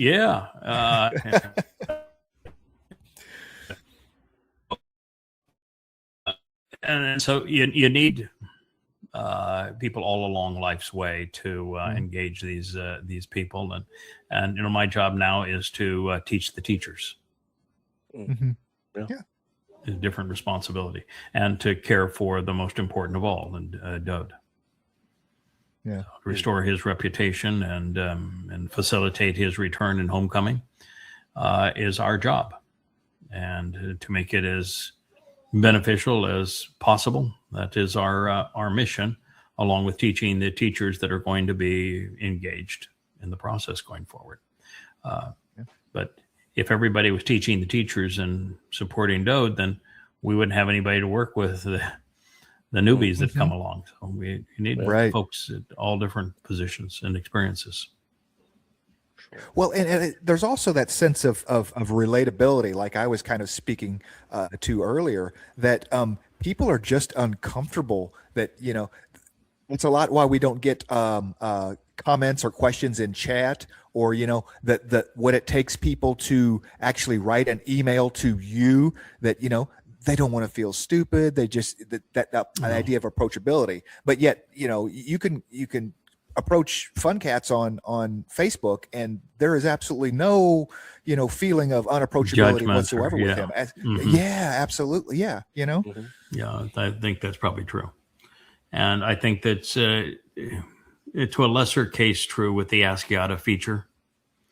I think when people found out that we when it was being abused, that we have a log of what is asked, and so we're I pay for that access to Claude in this way, and the training that we have done, and paid for the development of that, and don't like very much when people are trying to use it against Yahowah and the role that we have. And so we do have logs of what's asked and answered. And so it's not quite as comfortable, I guess, as going to Matt Funcats on Facebook and saying what do you think. Right. But you're right. I'm not. I suffer fools poorly, and if somebody's going to try to make a point, because very few people just ask an open question. They will almost always phrase their question in a statement, and their statement has an agenda. And I don't play that game anymore. Right. Yeah. Not my job to play that game anymore. I never was very good at the game originally. I made it very clear when I did all of these programs, I suffer fools poorly. I'm not easily threatened, not easily intimidated. In fact, I would say I'm not intimidated and I'm not threatened. And I don't like religious foolery. So you can be, what was his name? Seminary Scott or whatever. And we can read your entire question and answer on the air, right? Yeah. Remember him. Oh yeah. Moody Jeff and Seminary Scott. Yeah. That's, they did not do well. And there were people who got mad at me for being so critical. Yeah. Right. And I said, well, they had their agenda. They were pursuing their agenda. I have mine and I'm pursuing mine. And, let the pieces fall where they may. Yeah. All right. What else do we have there, Mr. Pilot? 2 years later. Oh yeah, this is Trump saying that he could solve the Ukrainian war in one day. In fact, I don't even think it would take that long. And I can do this and I can do that. And yeah, you're just a hot air blowhard that. And, we've already gone over what are the lies that Trump parrots, that if you were a rational person, you couldn't be a MAGA. And you can just play 20 seconds of this and you can hear just how arrogant and ignorant the man is. I'll end that war between those two countries in 24 hours.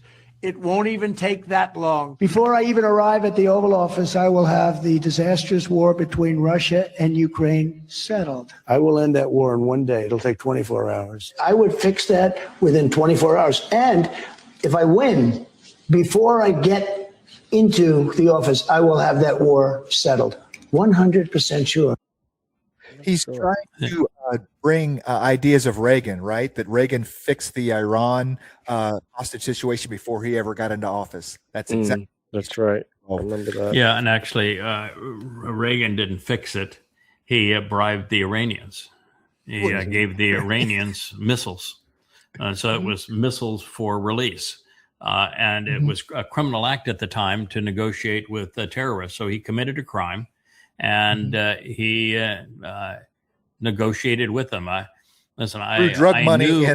knew and met and had personal discussions with the people around him.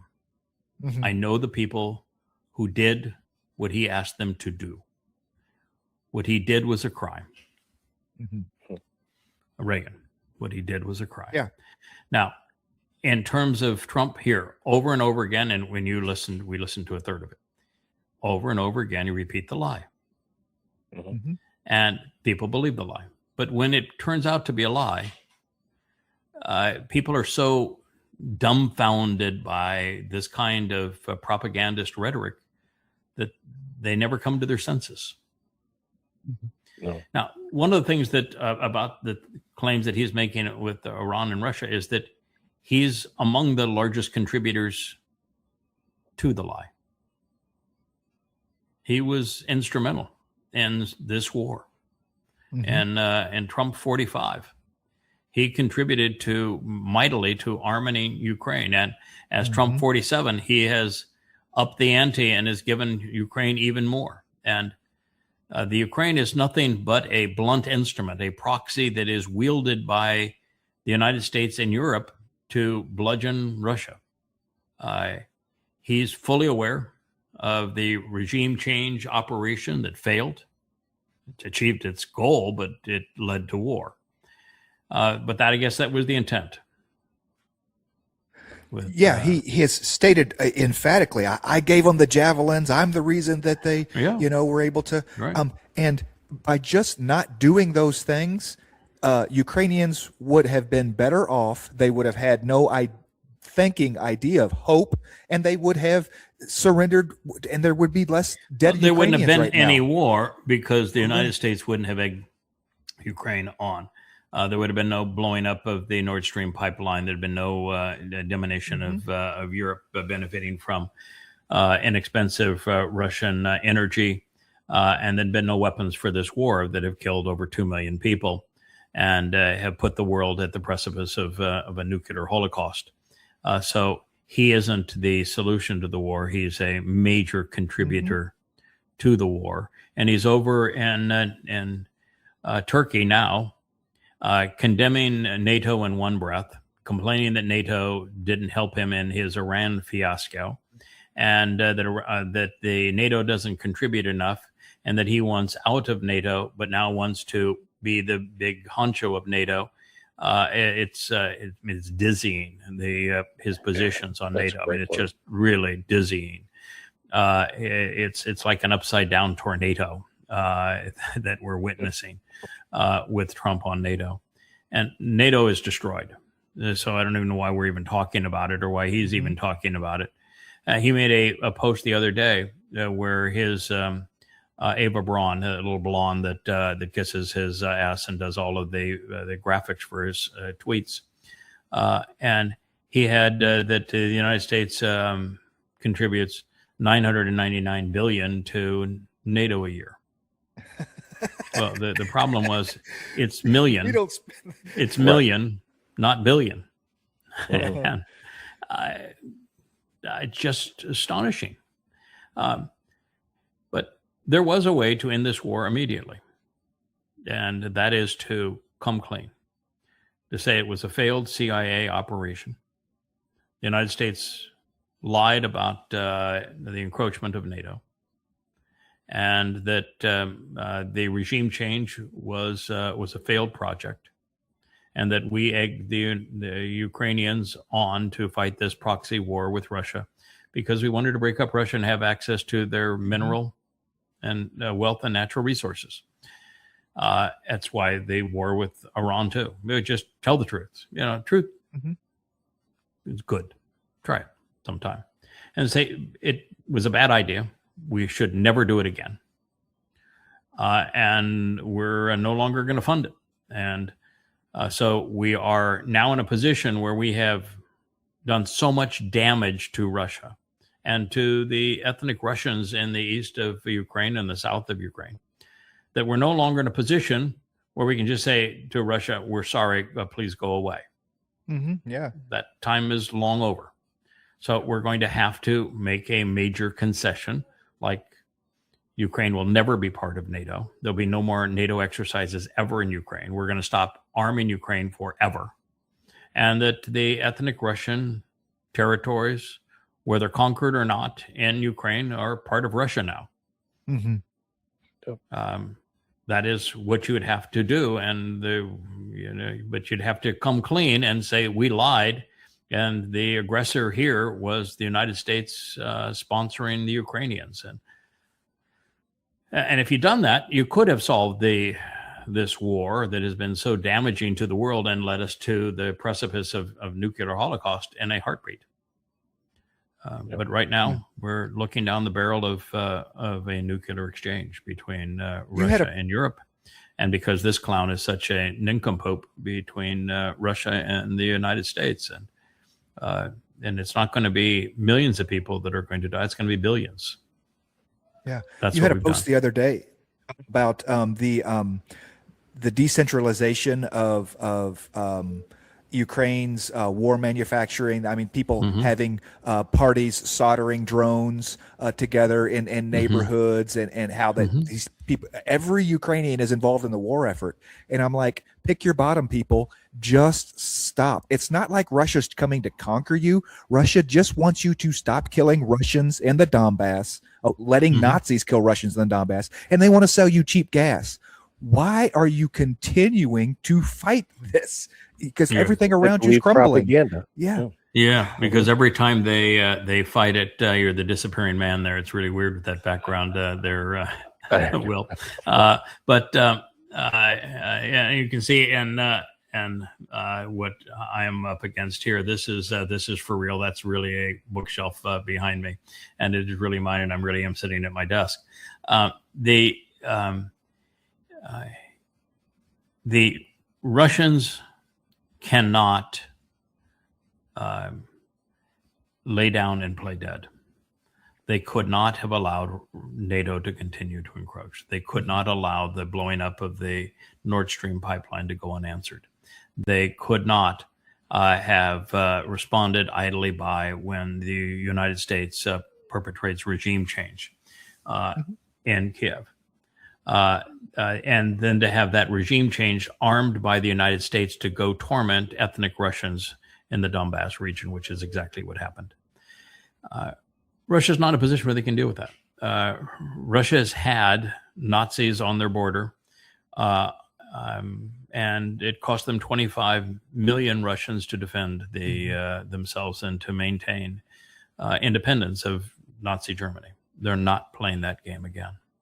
And you can say whatever you want, but Russia isn't going to go down that path. And now that the Europeans have been aiding and abetting the Ukrainians flying drones and missiles into Russia, Russia either has to defend itself or there will be no Russia. So I know that Putin does not want to destroy Kiev. He doesn't want to conquer anything other than the ethnically Russian areas of Ukraine and he is going to now establish a buffer, which he has now in the north and in the south, and he will also in the east. But he does not want Ukrainians. He wants ethnic Russians to be part of Russia, but he has no interest in Ukrainians. He knows them. They disgust him. No one does. Yeah. No one wants them. They are, of the Christian disgusting. world. Yeah. They're like the fakest Indians. Nobody wants them. Israel doesn't want them. Egypt doesn't want them. Jordan doesn't want them. Saudi Arabia doesn't want them. Nobody wants them. And the same thing is true with ethnic Ukrainians. They have a long history, and it's a disgusting history. So he doesn't want to destroy Kiev. He doesn't want to have to go to war with Europe. He wants Europe to be a customer. And yet Europe has given him no choice. The Ukrainians are giving him no choice. And so and yet the propaganda point is going to hit the Putin. fan soon. Otherwise, Russia will have no credibility left. And you need to understand, in Russia, the guy that is being blamed for all of this is the guy that is the most reluctant to escalate the war. The one that doesn't want to escalate the war is Putin. He wants just to go slow. And this notion that you see now in the Atlantic and the New York Times and other periodicals, the Economist, that Russia is losing is absolutely insane. Russia's gains in the last month have been greater than at either time in this war. And they are taking the territory that they feel they need to take, and they'd rather not have to destroy Kiev and have to deal with the consequence of that. But if there's no choice, then there's no choice.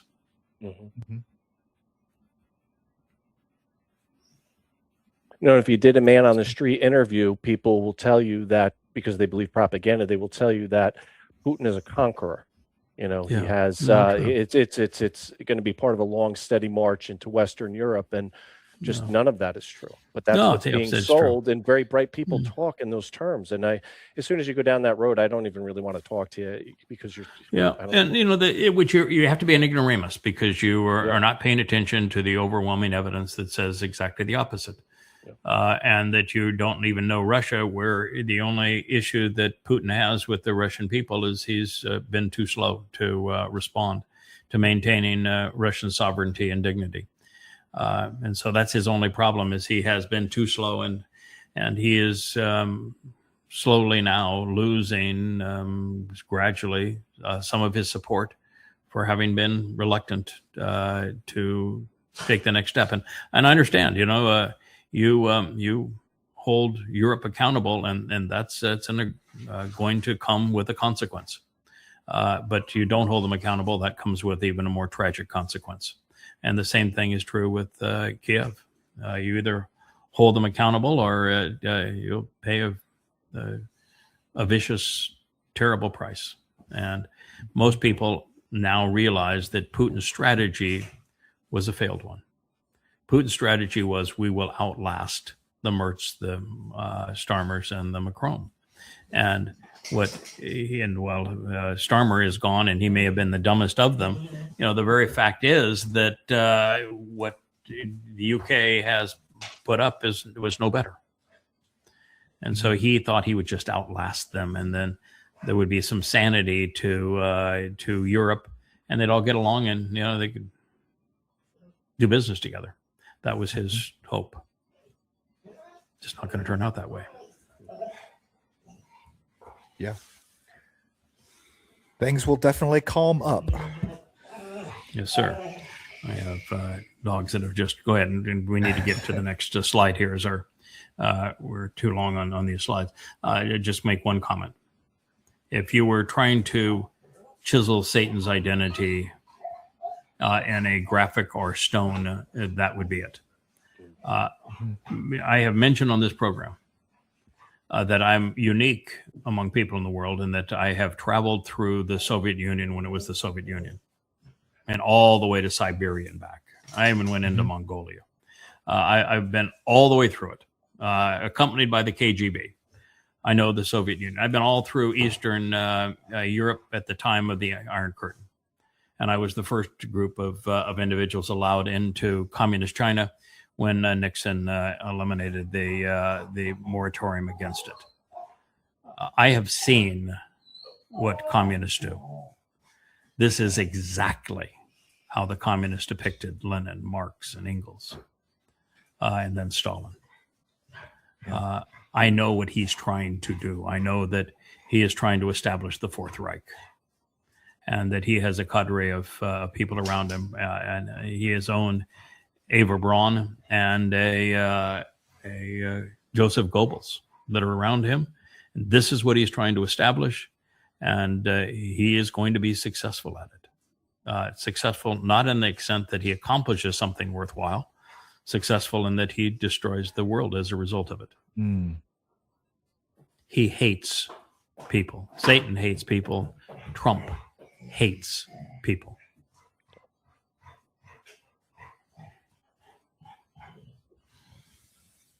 Yeah, the old argument, you can win more friends with a drop of honey than you can with vinegar. And this is more vulgar in that it's the fly on shit and the bee pouring out some honey. We are not trying to influence people. I'm not trying to entice someone off that mound of political and religious shit into lapping up honey. I will condemn the mound of shit, and I will proclaim the benefits of the honey. But what you choose to do with it is up to you. And if you are a MAGA or a Marxist or a Muslim or a conspiratorialist and you like your shit, I'd just prefer you stay there. Yeah. Sure. Don't get on my porch. I don't want your poopy paws on my porch. Yeah, my wife's favorite line: "Get off your my porch." Poop off my porch. Yeah. There are so many accounts, and I think there are actually one account that is phone driven. This is an atheist account, and it comes in many different flavors. We took on 2 of the flavors yesterday. Here's a 3rd flavor, and they promote their atheist agenda at various levels. Here they're trying to promote it to the dunderhead. This is being promoted now to the person of no intelligence. The reality here is that this is not a depiction of who was aboard the ark. The 3 sons were adults with wives, and there were no giraffes and monkeys sitting out, and the ark wasn't a tiny little boat of this character. There were no floating giraffes or elephants. In fact, there were no giraffes or elephants, period, because the region that was flooded is strictly Mesopotamia, from the Black Sea down to the mouth of the Tigris and Euphrates rivers, where humans with an Osama lived. And so none of this like this happened. Yeah. And there's no understanding of what happened. Look, there's Uncle Charlie and Aunt Emma. No, the reason that Noach and his family were chosen for this event is because they didn't engage with Aunt Emma or Uncle Charlie. They were completely Kodesh, unaffected by the fallen state of Neshama man. And the people God describes, they were Hamas, they were terrorists, they were ruthless, they were religious, they were political. They were so bad that God said, "I regret having created humans." But the animals that were protected on it were for that region, and the people were not out celebrating it. Their job was to give Neshama man another chance. So there is nothing like this fictional take. Now, the other issue that they're just unaware of is that the evidence for what I'm talking about, the regional flood up the Tigris and Euphrates rivers up to the Black Sea, is irrefutable. I mean, you have the Black Sea at exactly this time rising 500 feet and being converted from fresh water to salt water. How did that happen without this kind of an event? Mm-hmm. You have God describing it as an upwelling of deep sea water, and you have the Burkle impact crater creating a tsunami at that time that was 500 feet in elevation, going right through this area with the sediment visible throughout the region.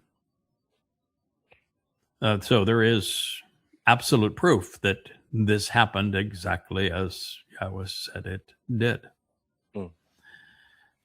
So you've the problem is that the atheist wants to combat religious depictions that are fairy tales, as opposed to go to the actual text and understand what it actually says, and then work your way through it. But the proof of it is overwhelming, and it is undeniable, and it happened exactly as God said, where and why and when He said it happened. And on top of all that, I have some personal skin in the game. Yeah.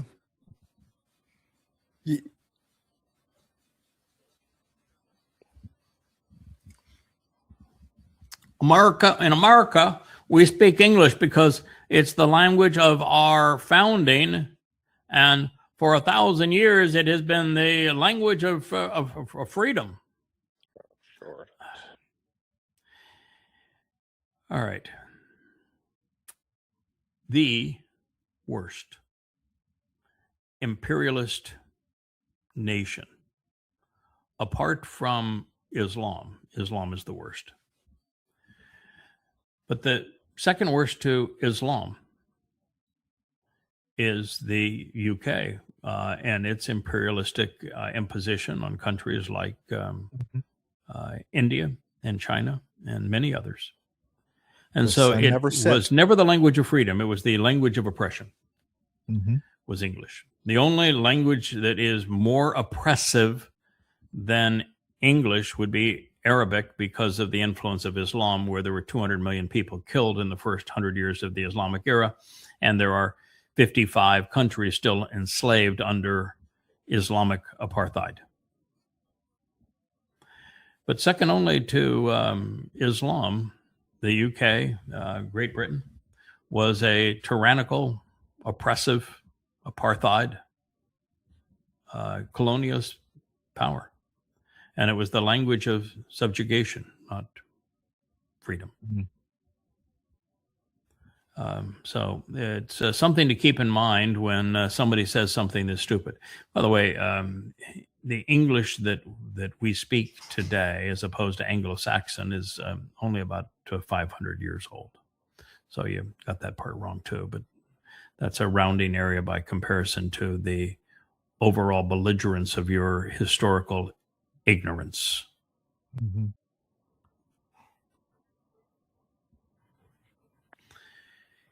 Yeah, speaking of ignorance, you look at those Twin Towers and you realized what Muslims screaming Allahu Akbar did just 25 years ago. And then you have young New Yorkers, Marxists, elect a Muslim mayor, and who is an anti-Semite. And you wonder, how is that even remotely possible? You can bomb those two buildings with the Islamic suicide bombers screaming Allahu Akbar, confessing to the crime. And within 25 years, you could have an Islamic Marxist mayor whose career advancement up to that point did not even include, would you like fries with that burger? It is an example of effective propaganda, because they blame the Jews. They blame the United States. You know, they blame anybody else but the actual perpetrators. Yeah, I must have done 5,000 interviews telling people that this was an Islamic suicide bombing, pure and simple. And everybody wanted to have pushback. No, they corrupted their religion. No, they didn't. They were living their religion exactly as is written in the Quran and Hadith, and as Muhammad lived to the religion. They were the best Muslims, not the worst Muslims, and that's an irrefutable fact. Mm-hmm. Yeah.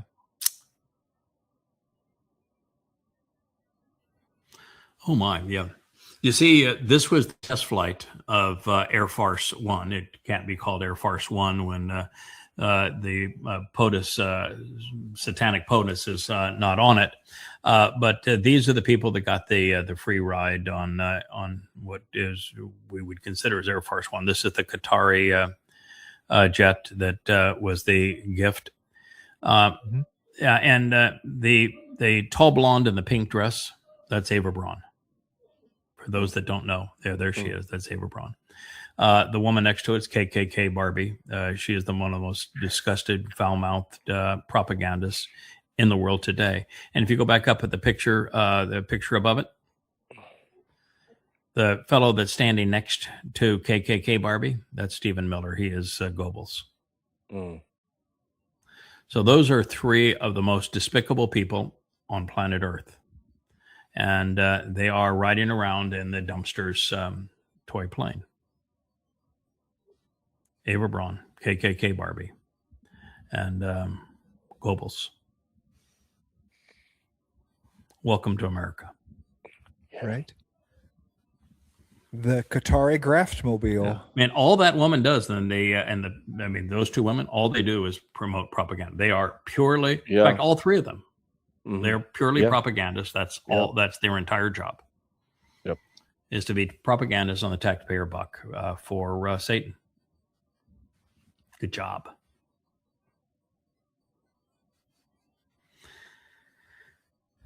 I've shown this picture before. He's the president of Iran's parliament so he was the signature on the other side. It was total surrender. And Trump, after having failed and having to have to surrender to Iran, has now broken his promise. So what do you do now? And Iran, you can see him holding this up. Okay, so I've got Donald Trump's signature on a 14-point memorandum that says America surrendered, and we get all of these things, including continued control over the straits, and we can do whatever we want to in terms of our nuclear program, except we can't go make or buy a bomb. But otherwise, we can do whatever we want to do. And America owes us not only $350 billion, but also removing all sanctions and acknowledging that the control of the Strait of Hormuz stays with Iran. And that checkmated Israel in the process and said that Israel can't engage in any war against anyone in Lebanon, Gaza, or Yemen, or Iran. So it checkmated Israel. And yet they knew that Trump wouldn't honor it. That's why the expression on his face is, okay, here it is. And he took a picture of all 4 pages of it. And here it is, or 3 pages, whatever it was. We've gone through each of the points. And we've gone through each of the point, actually blowing up the ones that was signed by Donald Trump just to make certain that we had it correct. Total capitulation by the United States. It was a surrender document. And yet he won't even honor the terms of his own surrender. Mm-hmm. This is scum. Yeah. And Iran knew it. They, what they're chanting in the streets now is that MOU is worthless. Trump's promise, his commitment, his word, meaningless. Mm-hmm. America, no one trusts you anymore. You're a lying scumbag. You have a broken military. Your CIA is disingenuous. Your president is Satan. Your economy is in tatters. Mm-hmm. You've destroyed yourself. And you're about ready to take the world down. Mm-hmm. Yeah, that's what China and Russia are trying to avoid. Correct. They want to a slower. They want to avoid United States and Europe crashing economically, because they have built their economies to do business with the world, and with the complete destruction of the European and American economies, it's catastrophic for them too. So they realize that's what's going to happen, but they would prefer that it happen over 10 years worth as opposed to over the next 2 to 3 years. And I don't think there's any avoiding it happening over the next 2 to 3 years. So the whole world's going to end up in anarchy economically, because even though China is independent of the United States and could survive the United States, the fall of the United States, if you combine the fall of the United States, the fall of the EU, that's a lot to absorb, and for the rest of the world to step up and have a viable economy around these two anchors. So they're trying to actually prolong our demise as opposed to aiding and abetting it. Mm-hmm. Yeah. It's absolutely true. Yeah, I'll be here in 2028 and even in 2032 too. The first part of that is true. Trump is going to still be there in 2028, and I can't tell you if he's going to declare martial law and there will be no elections, or the Save America Act will be imposed and the elections won't matter, or he will impose martial law and actually have the U.S. military, which is already threatened.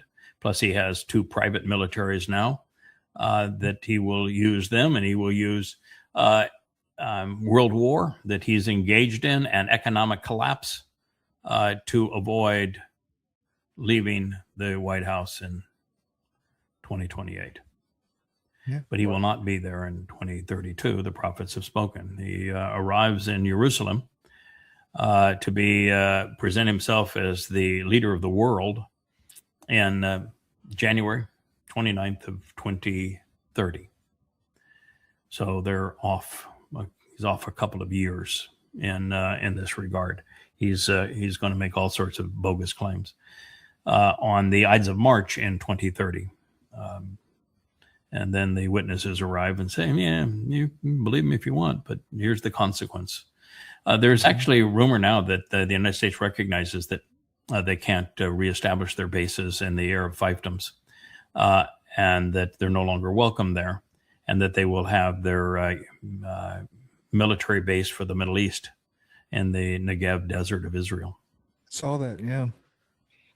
And if that's true, then Israel, you are even more screwed than you thought you were previously.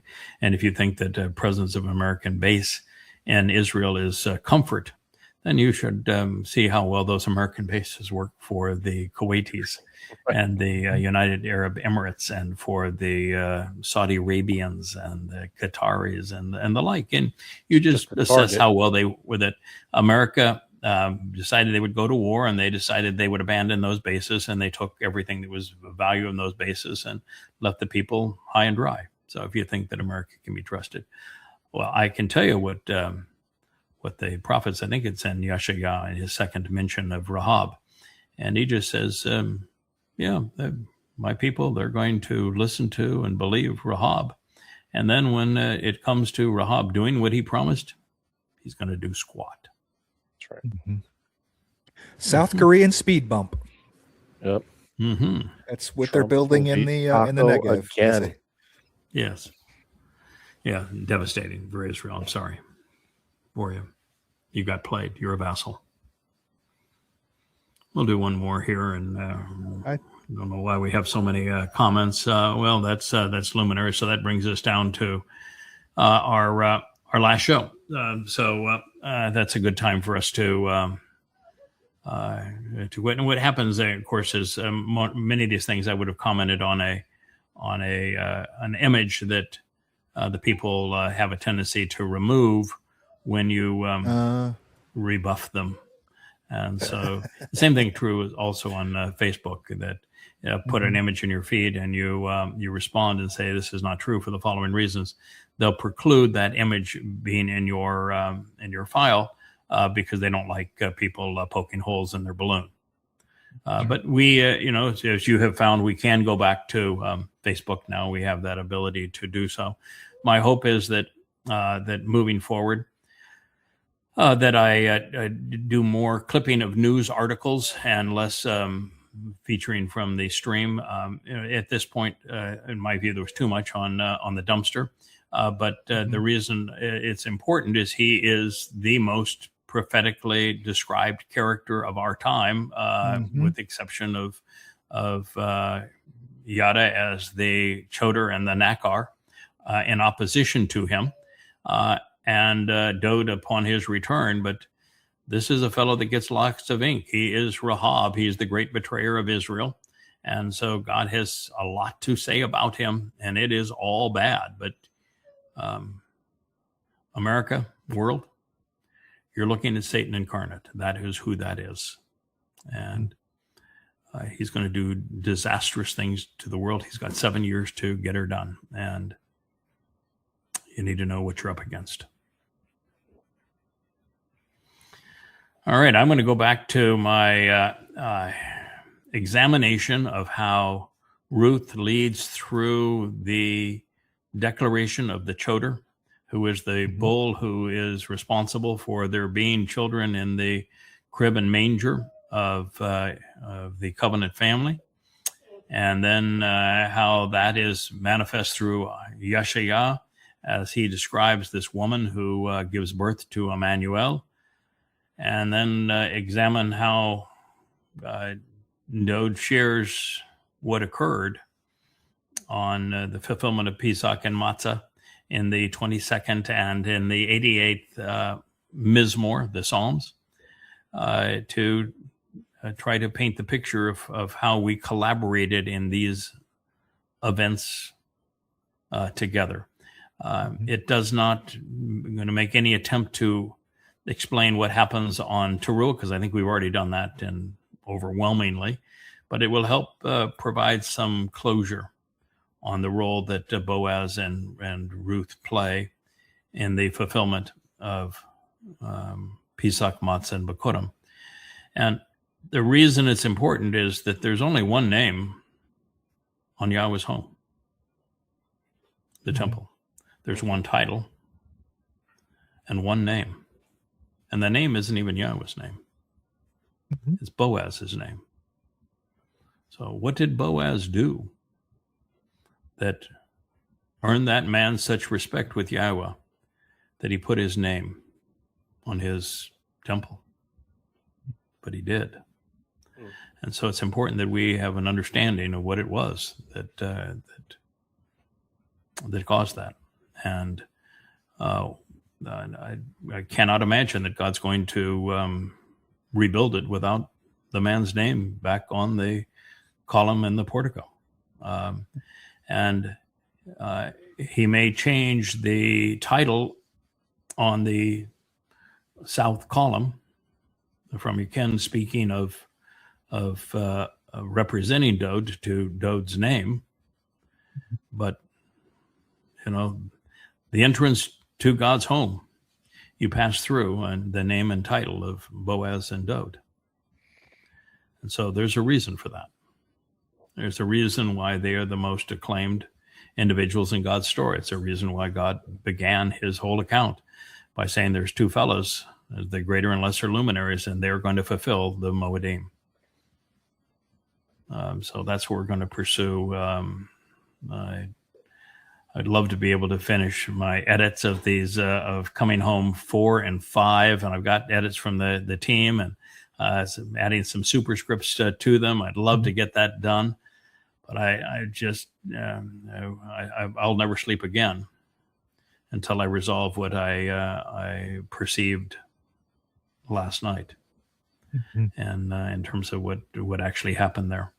So that's the plan for the rest of my day. So thank you, Will. It's always great to have you as part of this.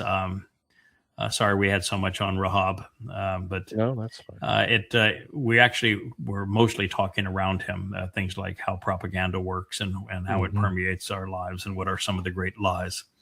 And I learned why a lot people during that mask section. themselves and how you overcome challenges in life. Why even the things that we've done in our past that aren't as